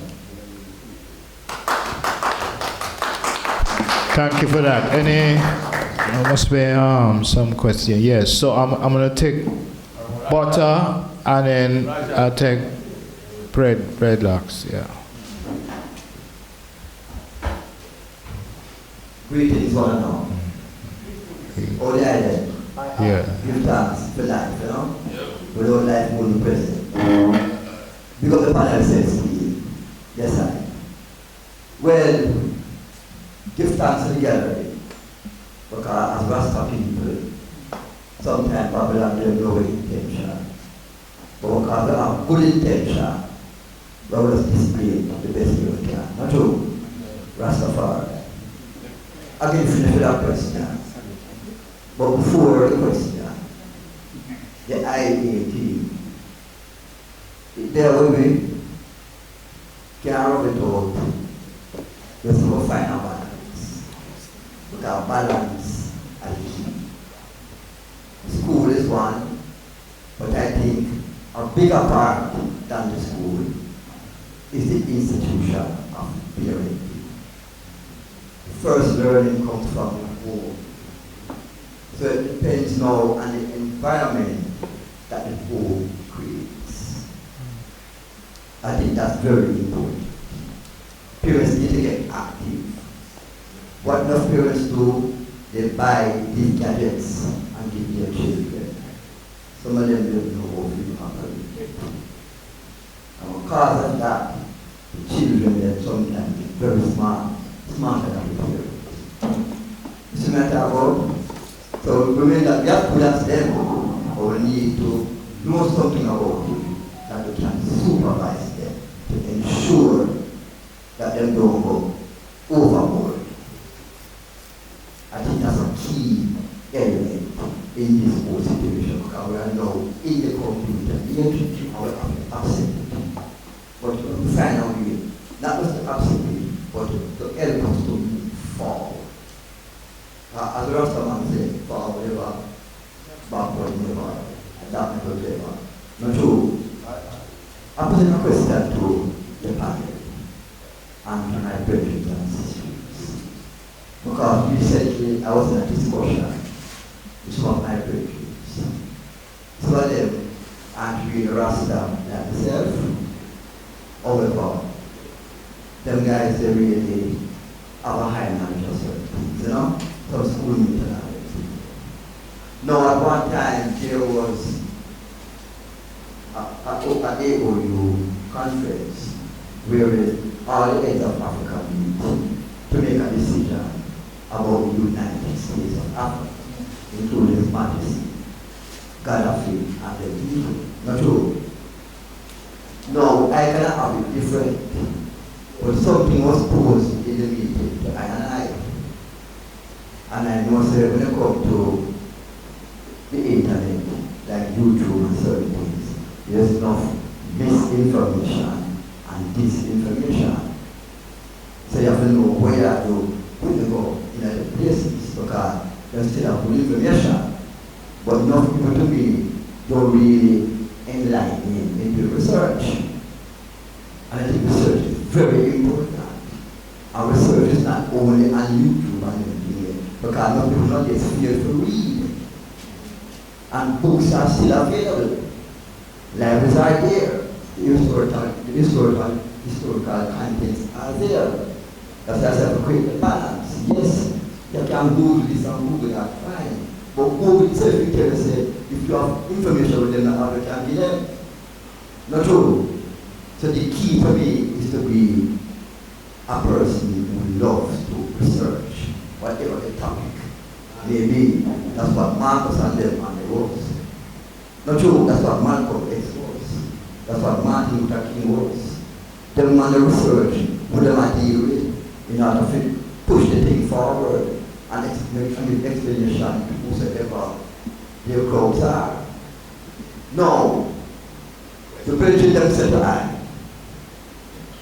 Gaddafi lickens His Majesty because His Majesty feared to vote in order to enhance the United States of Africa.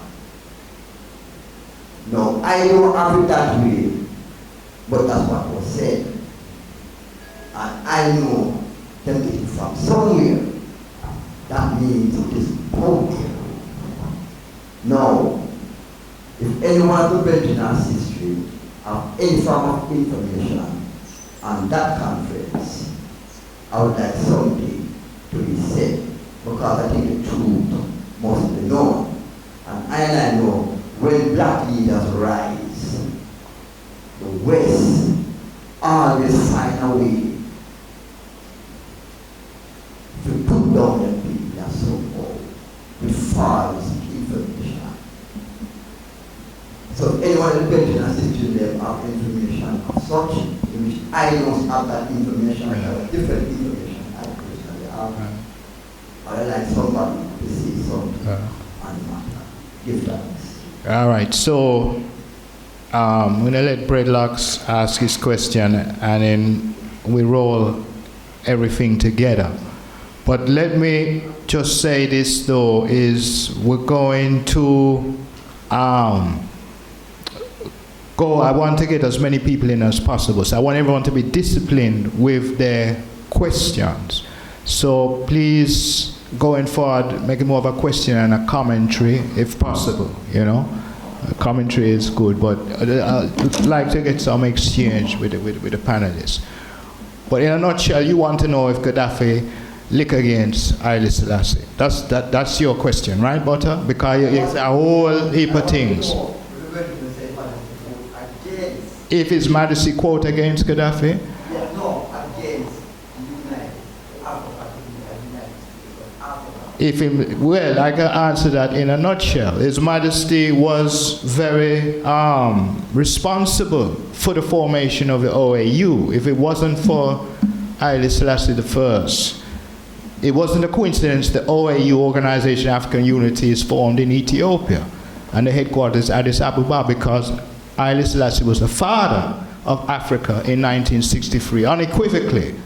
So it was he who was able to bring the Moravian group with the Casablanca group. The Casablanca was pro-federated states of Africa, and the Moravian group was for independent nation states.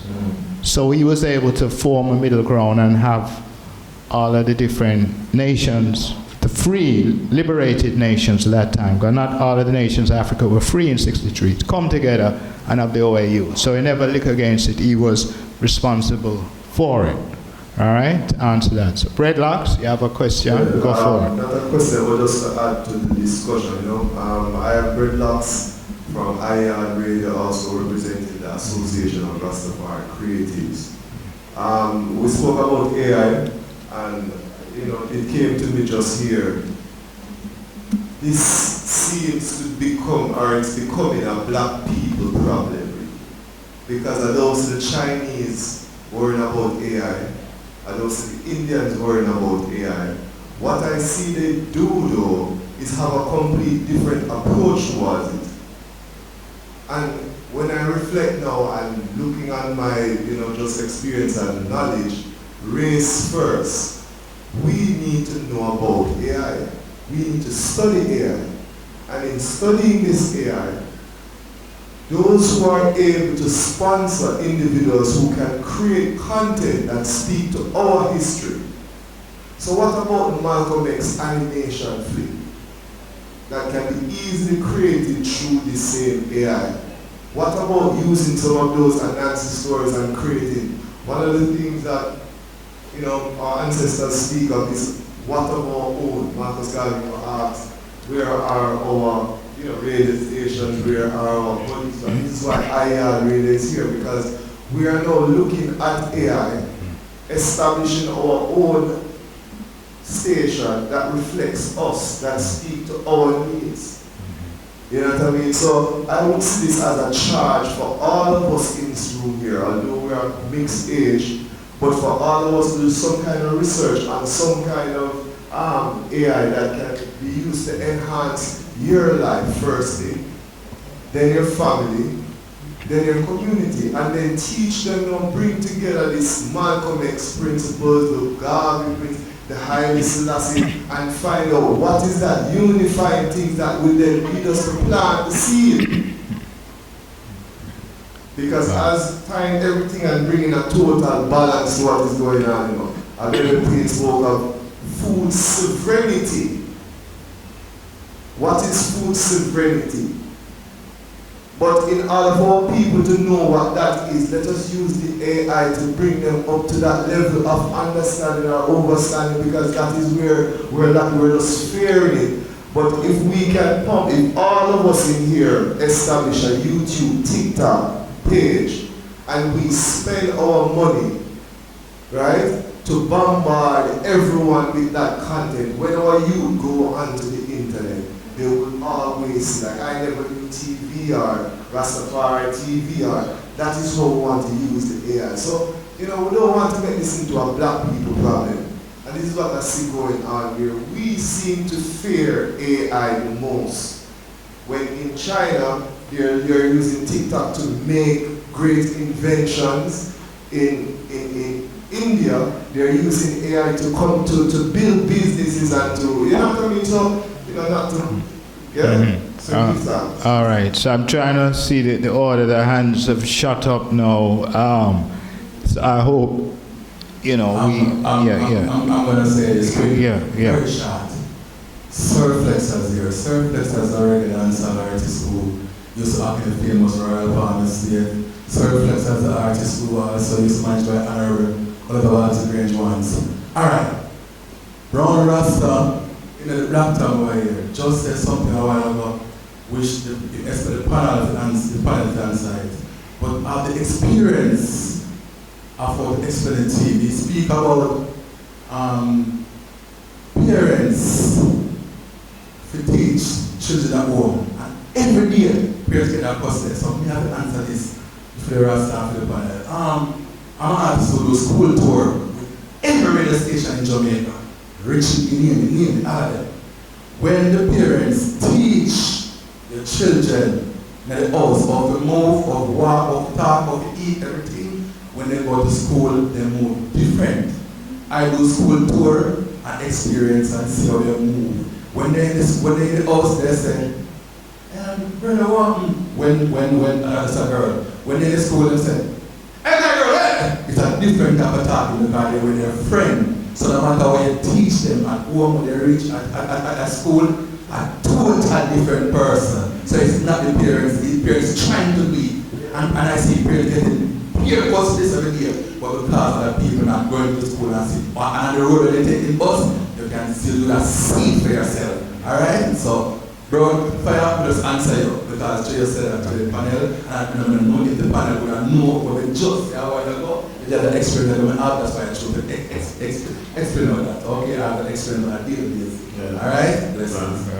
All right, could this brother over here, could I just hear from him before we say any more? Yeah, thank you. All right, good night everybody. Good. So this question is specifically for Stephen and for you, Dr. Barnett. Yeah, all right. And I ask you in your capacity as educators. So tonight is about the 100th anniversary of the birth of Malcolm X. Mm-hmm. Yeah. And Stephen, I listened to him on the radio and I listened to him tonight. And he took us on a journey explaining to us, the significance of a Malcolm X within the wider context of a Marcus Garvey, and how Marcus Garvey inspired Malcolm X. How Marcus Garvey essentially was responsible for Malcolm X having introduced his parents to each other. And I was fascinated, I was riveted listening to that journey. And in addition to being fascinated and riveted, I'm also disturbed because I'm a 50-year-old man and I was 2 years old when I learned that story.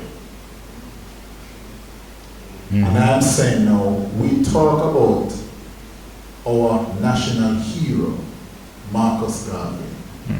How many people who know that Marcus Garvey was our national hero knew that Marcus Garvey was responsible for Malcolm X? How many people knew that? I didn't know that. I'm 50 odd years old. And so I'm interested to hear from you two as educators what your perspective is on how we change that cycle for the next generation. Because I have 2 6-year-old sons.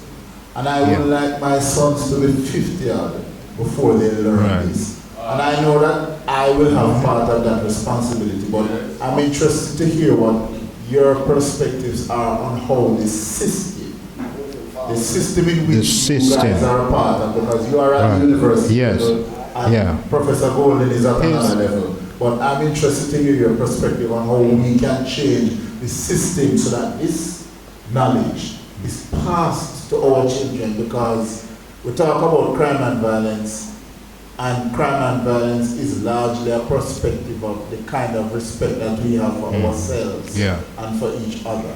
And if you don't teach your children and the next generation about their history and about the greatness of themselves, Marcus Garvey was one of us. Yes. Well, very quickly, I will say this, that it takes a village to raise a child, and there are quite a few of us, but maybe we haven't reached that that point where this nation becomes saturated with this appreciation of black history, black heroes, and celebrating our great achievements of the past, really embolden black pride. Because even though Marcus Garvey is our first national hero, a lot of people don't know about this. Now, my thing is I teach African Diaspora Studies class, and I have a multitude of different students who come and take the class. Some have some prior knowledge about, Marcus Garvey, Nani, even our national heroes. Next to no knowledge for most of the class. So it's a process. Now, I have seen firsthand, though, that you have some who genuinely really are making the effort to try to bring up their knowledge levels, because they're not taught this in secondary level, they're not taught at primary. So we have to revamp, those of us who are in the positions of influence, revamp our educational system. That is one of the repairs we need to do. Because if what we learn is European history, we don't have any Caribbean history or any African history, we don't have a holistic feel of the world, we're doing ourselves a disservice. So what is happening here is history is not mandatory, in secondary schools, right? So at least in my time, history was mandatory. And I had a wide range of classes, from history to the sciences, French, Spanish, whatever. But that historical foundation. The other thing is that my parents were part of the Black Power movement. So when I grew up, Malcolm X is on the wall, Angela Davis is on the wall, Kwame Nkrumah is there and all of that. So I grew up in that environment. So obviously, it had an impact on me. I don't know how many other households, though, in Jamaica would have been in that environment. So you're a product of your environment. So if the parents don't have that kind of upbringing or that kind of leaning, then the children are unlikely to have it. So it begins at home, but also the community you live in. What are the kind of what is the nourishment, mental nourishment people get in the communities? What has happened, I think, unfortunately, and AI can be used in a positive way, but unfortunately, that's not the case. I think what is happening, and we'll hear from other people, is a dumbing down of certain concepts, ideas, and everything. So everything is going to the lowest denominator.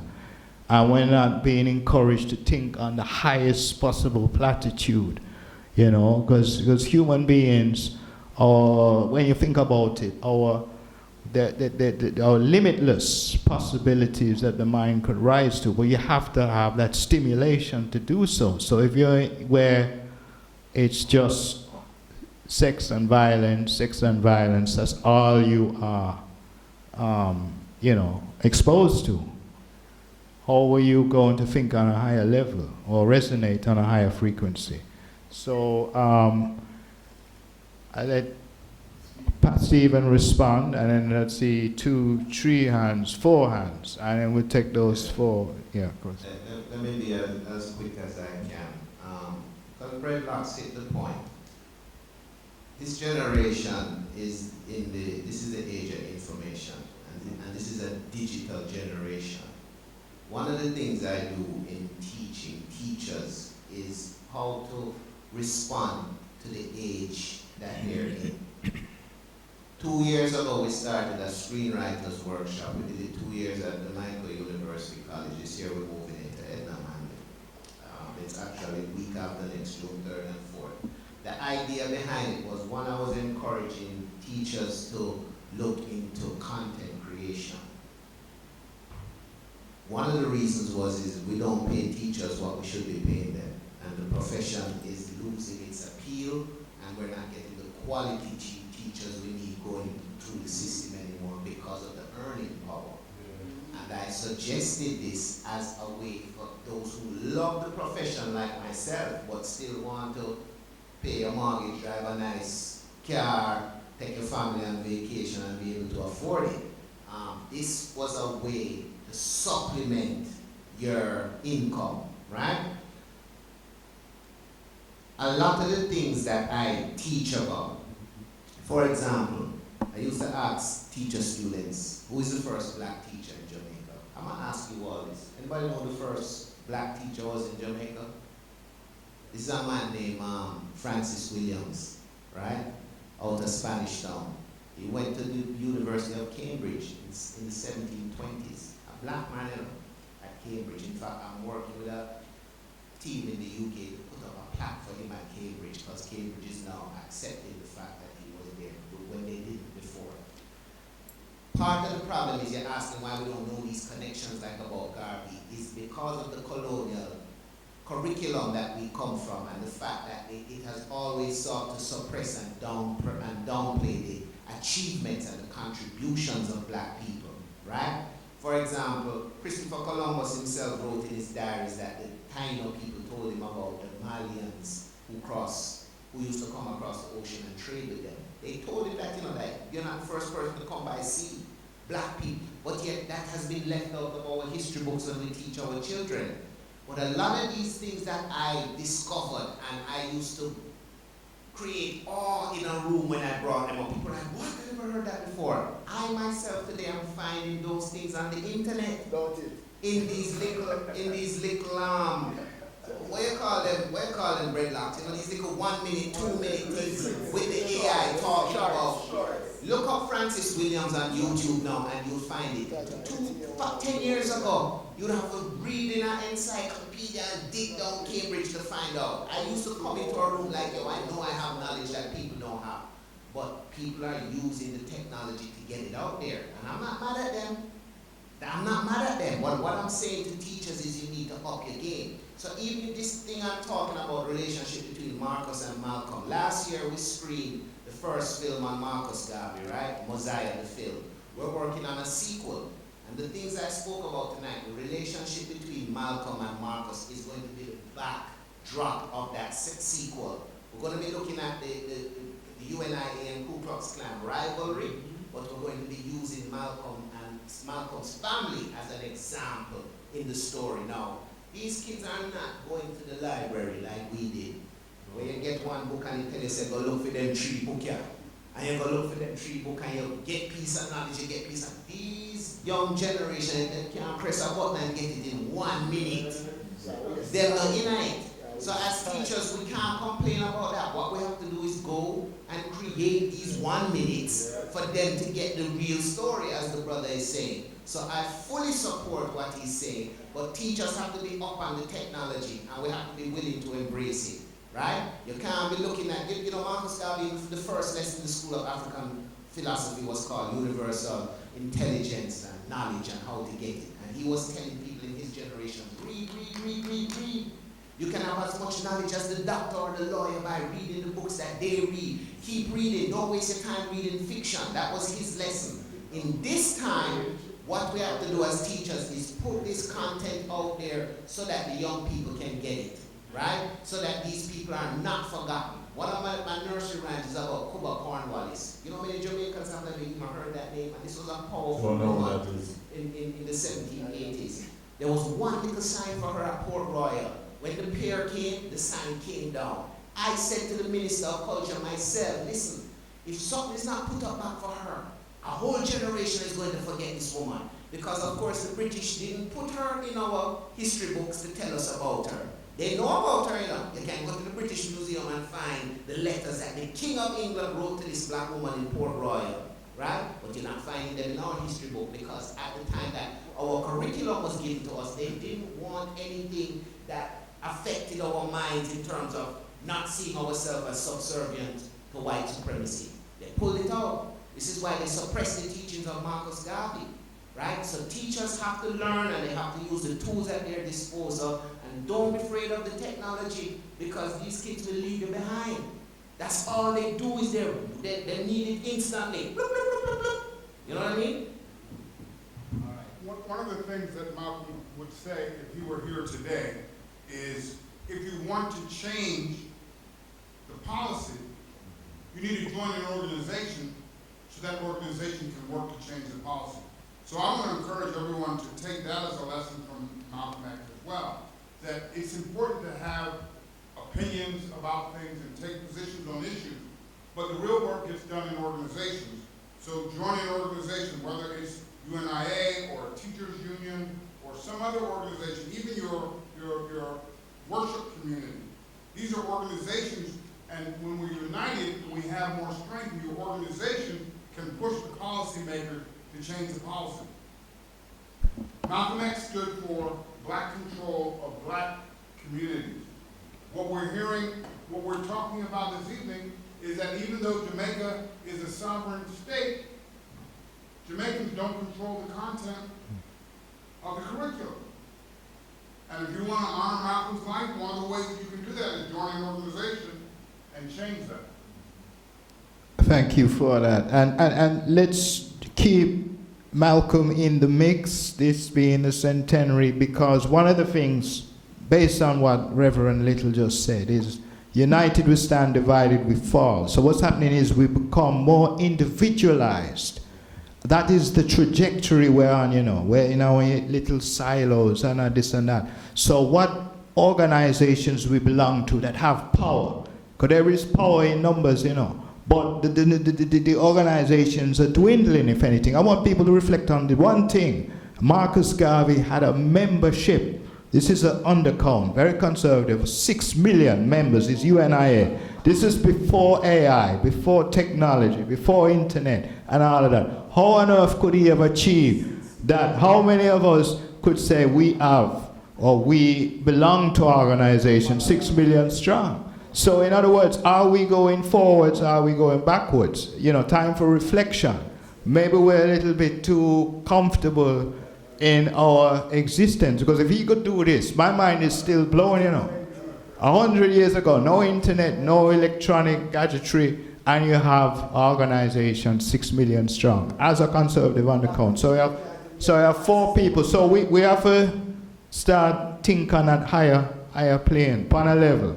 But one of our problems today, and this is where looking at black history is important, and let's look at Malcolm X and so forth, but this unity is an issue we still suffer from today. I just want us, one thing, I'm going to put that, you know, a little apostrophe on that one.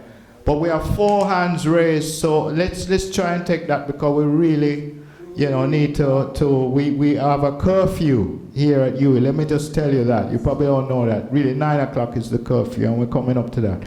So, and there's food and beverages and like a little downtime if possible, but you know, so we have to be a little stringent with the time. So I know there are 4 hands raised, the brother here, this brother, you have the mics, and you, Brother Payne. So let's just get all of the comments and questions and then try to deal with it. So you, first, yes, your time. No, use the mic, man, I can't hear you. Is it on? It's not on. No.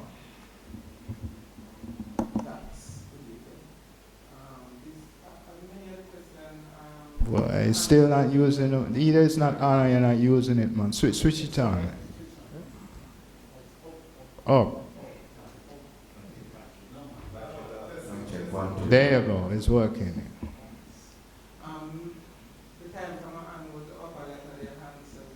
All right. Sorry. All right.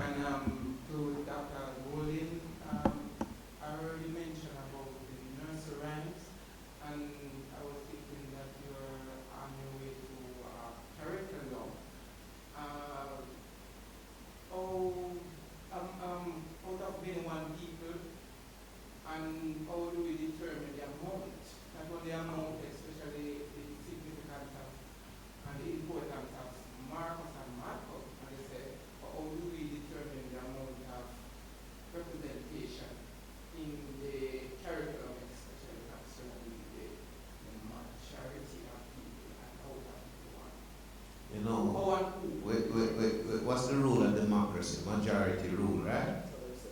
Yeah, well, we're from a country, I think the actual figures is some 93-point-something% African descent. What is really strange about our country is that I think it's something like 85% of the wealth is concentrated in the hands in the other 6-point-something%. Right? That's what's strange. So we don't need to ask about, listen, don't let them oversell this out of many one people. You know? I don't know where that attains anywhere else, right? And the fact is, because of the system of colonialism that we come out of, the European element has overcompensated for so many centuries that we don't need to apologize when we decide we're going to inject the Afrocentricity into our curriculum. And we don't have to be afraid to do that. So I have taken, I don't know how many nursery rhymes it is. Like I turned the old woman in the sea into a nursery rhyme about Cuba Cornwallis. You know, I took Baba Black Sheep and I turned it into Bobo Ashanti. I took the Grand Old Duke of York and turned it into the Great Rasmakone. You know, I took Hey Diddle Diddle and turned it into Hey Jinga Jinga, Angola and Queen and Zinga. So it's all African, it's all Jamaican. You know, I took Simple Simon Meta Pieman. I took that and turned it into Dirty Bookman Meta Footman. Right? That's about Haiti. Others are about Jamaica. And some are about Africa. But these are the stories. Before I wrote these, you know, I looked at the history of some of these nursery rhymes. Like London Bridge is Burning Down was written when London Bridge was actually burnt down, 1744, right? Mary, Mary, quite contrary, which I changed to Nanny, Nanny, quite uncanny, was about Mary, Queen of Scots, and her fascination with a new thing the French had developed, which was the guillotine, you know? Cockle bells, cockle shells, and what, you know, was about chopping people's heads off. You know, Jack be nimble, Jack be quick was about a notorious British pirate that kept escaping from the Tower of London. So their nursery rhymes are actually based on their stories. We don't have to, I am saying why we're teaching Jamaican kids that, right? So my things are about Jackman's song, you know, Rastafari, because that is indigenous to Jamaica as well. I have one in there, Little Miss Muffin sat down. I changed that to Little Miss Lou was cooking her stew, right? With carrots and dumpling, you know? Yeah, things that which Jamaican kid eats curds and whey? I never even know what curds and whey was till I was a grown man. I thought it was Little Miss Muffet sat down on her tummy, eating her curls away.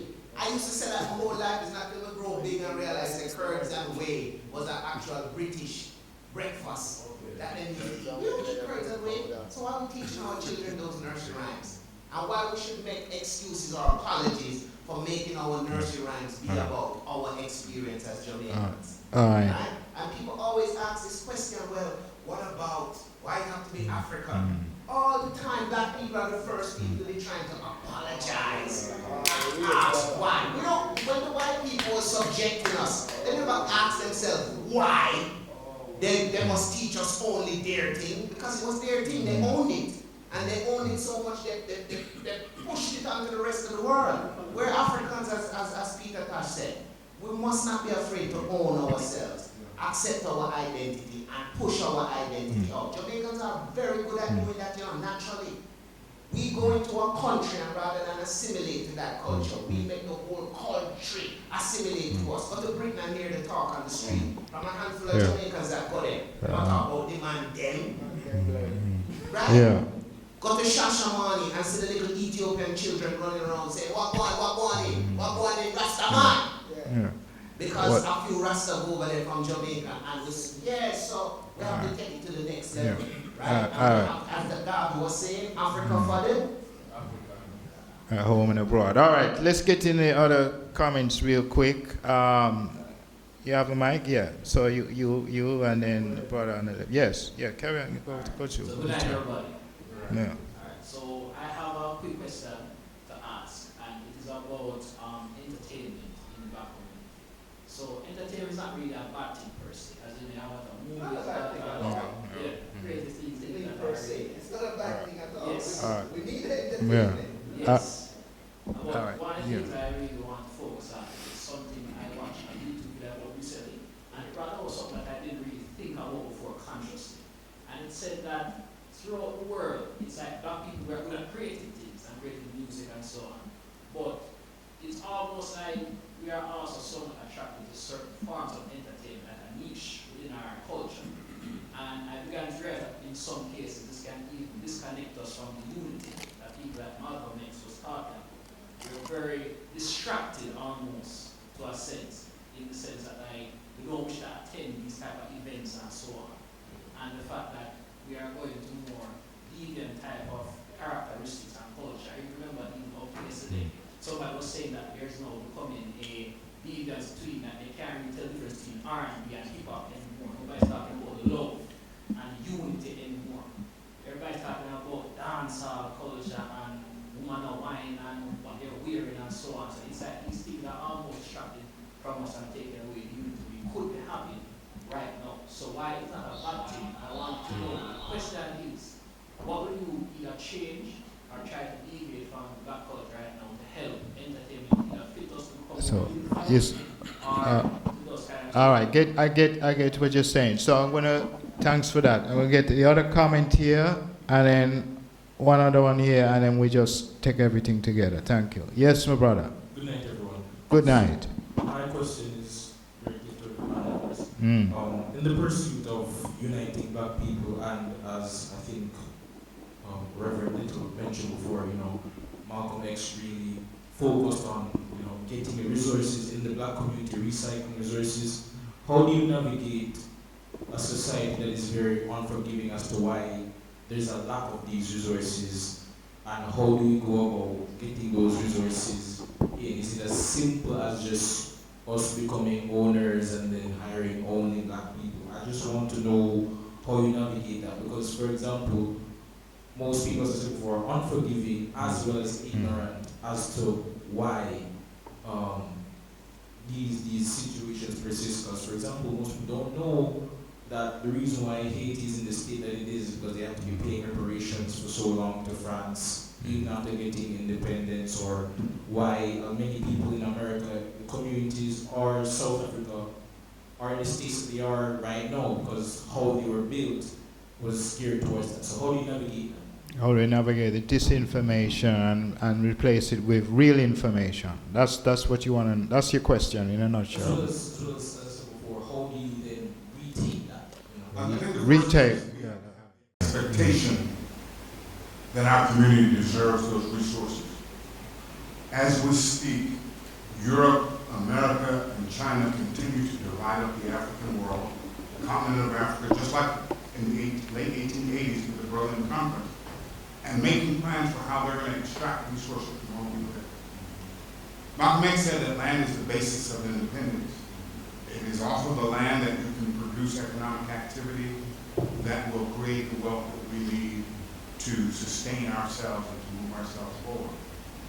We so often chase after white people, their ideas, and their resources, and don't pay ourselves what we're willing to pay them. And so, the first change that has to happen is that we have to decide that we're worthy. We have to decide that we're willing to trust each other, that we're willing to work with each other, that we're willing to make the sacrifices that ultimately will bring the rewards to our community. Right now, if you're given the choice to travel, are you choosing to travel to Europe, or are you choosing to travel to somewhere in the African world? That's a question that each of us has to answer. What is our orientation? Do we believe in Africa? Do we believe in African people? There are 1 billion people on the continent of Africa. There are 1 billion people. Africa is the youngest continent in the world. The population is the youngest. It is going to be the market of the future. It's really the market of right now. How many of us are trying to do business in Africa? How many of us are willing to engage our communities in Africa in a respectful way so that we can build economies that meet all of our needs? That's the question. We've always had the potential. We've always had the human potential, the intellectual capital, and all the natural resources are there. But the question is, do we believe, as Malcolm pointed out, that the white man's ice is colder? Or do we believe that black people are inherently just as talented and capable as anyone else? Are we willing to invest in ourselves? Okay, I'm going to take from Brother Payne, and then we'll just, address these questions as best possible. Question, Abebe, or a comment? Question. Yes, all right. Someone give the mic to Abebe, please. Thank you. Yeah. And I want to respond to what this brother was About the entertainment thing, yeah. Abebe, yeah. No, could you? We're trying to wrap up, man. Ask the question. Ask the question. Yes, thank you. Listen, all right, so it's a question and to all ones, but particularly maybe to Clive, Mohammed, Majesty, and brother, as a UNIA president, ISIS. Particularly against you two organizations targeting black people, what we call black people around the world. The question is significant most too, and but I'll ask that as well. Particularly, all right, we grew up with a kind of a pop culture understanding, and I only probably grew up with certain little things. As I said, 93% black people in Jamaica, right? And yet 6% of the place, of the people of a different race control most of the resources, and people are still compliant in perpetuating this maneuver of wealth. This maneuver of resources and all of these things will compare to that. Now, your two organizations particularly are able to address those things, right? And so, we are saying, what are some of the strategies that I use to be, really? See? To bring about a kind of awareness to know, say, for real, like, particularly to the island, then, right?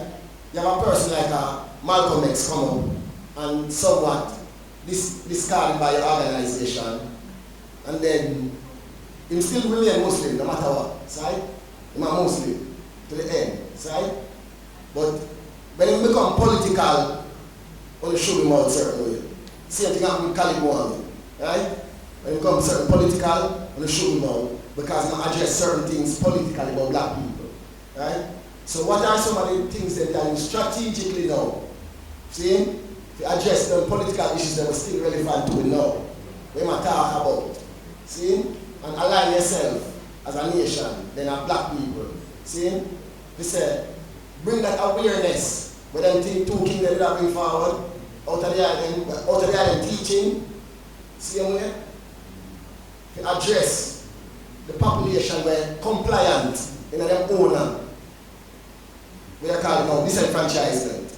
And I suppose it addresses the ICM because I see here the UNIA show up Marcus. And Marcus said, "Now come back here." I never get to come back here either. See? So what are the strategies now where I will address Marcus was able to do it and bring that type of awareness to it. 6 million as in point out. See? So what are the strategies now for bringing that awareness? Because certain people don't have so much faith in the idea. All right, Abedi. Thank you for that question. So here's what's going to happen right now.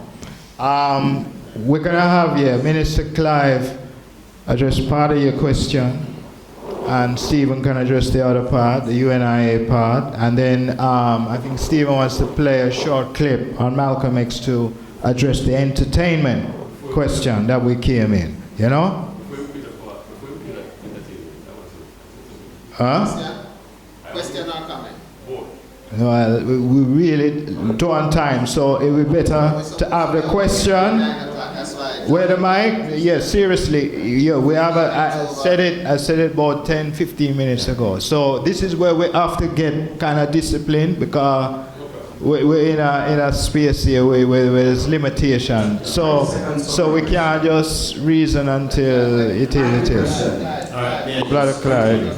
On the brother, the question of entertainment, I would just say it like this: entertainment, the entertainment industry has been captured and weaponized to use against black people in particular. Music has been weaponized, movies, the movie industry has been weaponized, and for our entertainers, for our athletes, they themselves are actually living on a plantation because the owners of those leagues and teams or whatever it is are mainly Jews. Let me just say it like it is. Mainly Jews. So mainly Jews are the distributors, the managers, the promoters of our music, and they determine what goes out to keep us again divided and keep us ignorant, not in knowledge ourselves. Now, as far as my brother and your question, the Nation of Islam is an institution. There are laws, just like the minister instructed me on what not to say when I get here tonight or this evening. The nation has laws, rules, regulations, and if we break those laws, unlike many other organizations, we get put out. For particular laws which you break, you may get 3 months, 6 months, a year, up to 5 years. So it's not about Brother Malcolm and Brother Khalid getting political and getting time out. It's instructions that were given, and if you break these instructions that are violated, you get time out. The difference is that with Brother Malcolm, they were what you would call those who would stand at the door to block the re-entry of them coming back in, because you always have gatekeepers. In every organization, you have those who envy you for your particular gift and talent, and so they would block you from getting back to the leader, because if you got back to the leader, then your position, your former position, you may get back to that. And so they were gatekeepers with Brother Malcolm and also with Dr. Khalid. That's what I would answer, brother. But to what you're saying, remember, that in Garvey's time, and this is combining what this brother was also saying too, the entertainment factor plays heavily in terms of black culture, and that's not just in Jamaica alone. That is right around the world. In Garvey's time, that was part of his genius and his mastery. The way he brought the entertainment factor, the uniforms, the parades, the bravado, the oratory is what attracted black people to his movement. And so he used it to move the message. And the message, of course, was black unity, was African empire, was, you know, black economic. So it worked for him. The reason we have a lot of issues as a community and as a people really falls back down to wealth deprivation, right? We have an issue with wealth creation. Garvey saw this and he tried to address it. It still lingers today. And it is the reason why when we see the ones who are generating wealth in our community, however they're doing it, whether them as a Michael Jordan and getting millions of dollars, or they're a Michael Jackson and getting millions of dollars, or they are a Frank Lucas, or what the other one, Bumpy Johnson, selling drugs, you know, gambling, but still generating money. That is who all eyes are on the community because of the wealth deprivation. Because it's also the reason why as a people we're such a large consumer race, right? Because we consume the things that it's a way to pacify our need for wealth. We want to see, you know, there was a joke when I used to hang out at Howard University, say, if you meet a Jamaican, right? Him driving a BMW, him wearing a ballet boot, shoes crisp, everything nice, dopest car. And if you go to him house and open the door, no furniture and no food in the fridge. You understand? That's a joke, but I want you to think on it deeply. So it is the reason why the ones who seem to be generating wealth are seen as the leaders in the community. We have that problem right now. So the UNI is still here, but the youths are not gravitating to it because that entertainment factor now is being outshined by the other entertainment factors. So you will have more people go to a Vibes Cartel concert than will come to a UNIA mass meeting. You understand? And they will pay their money, yet we might have 5,000 members, but only 100 of them paying the dues. You get what I'm saying? Because that entertainment factor is lacking. I want to end by playing this because as you asked about the entertainment thing, I thought of this speech that always stuck in my head from what Malcolm said about entertainers in the community and how they're foisted out as leaders, how they get this leadership position, right? Listen carefully. I just told you a little while ago, these leaders that they call leaders, this included Lena Horne, this included Dick Gregory, and this included comedians, comics, trumpet players, baseball players. Show me in the white community where a comedian is a white leader. Show me in the white community where a singer is a white leader, or a dancer or a trumpet player is a white leader. These aren't leaders. These are puppets and clowns that have been set up over the white community and over the black community by the white community and have been made celebrities and usually say exactly what they know that the white man wants to hear. You heard what he said? You heard what he said?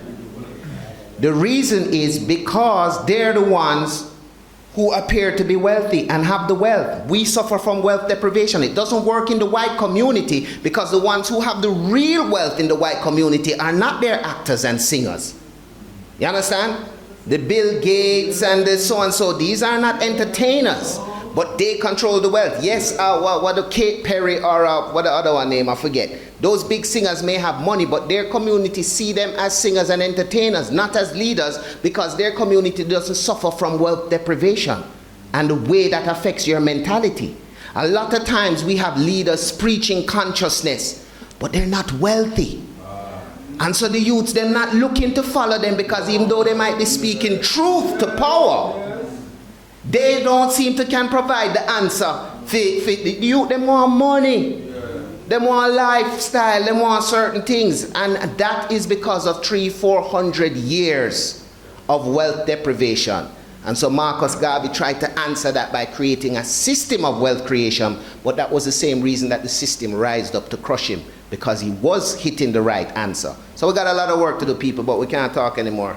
Michael, go and get mad and start flag. All right, well, It's not as bad as that, but you know, I'm going to encourage us to take a refreshment break. I don't know about you, but I would love that.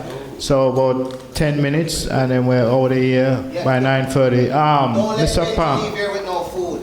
All right, we're not wasting no food. Yeah, they're on sale, but it's delicious. The yati them are excellent, exquisite. And I've said this before, but Benji, although he hails from Ghana, him do the best yati, him outdo a lot of the Jamaican yati them, I tell you.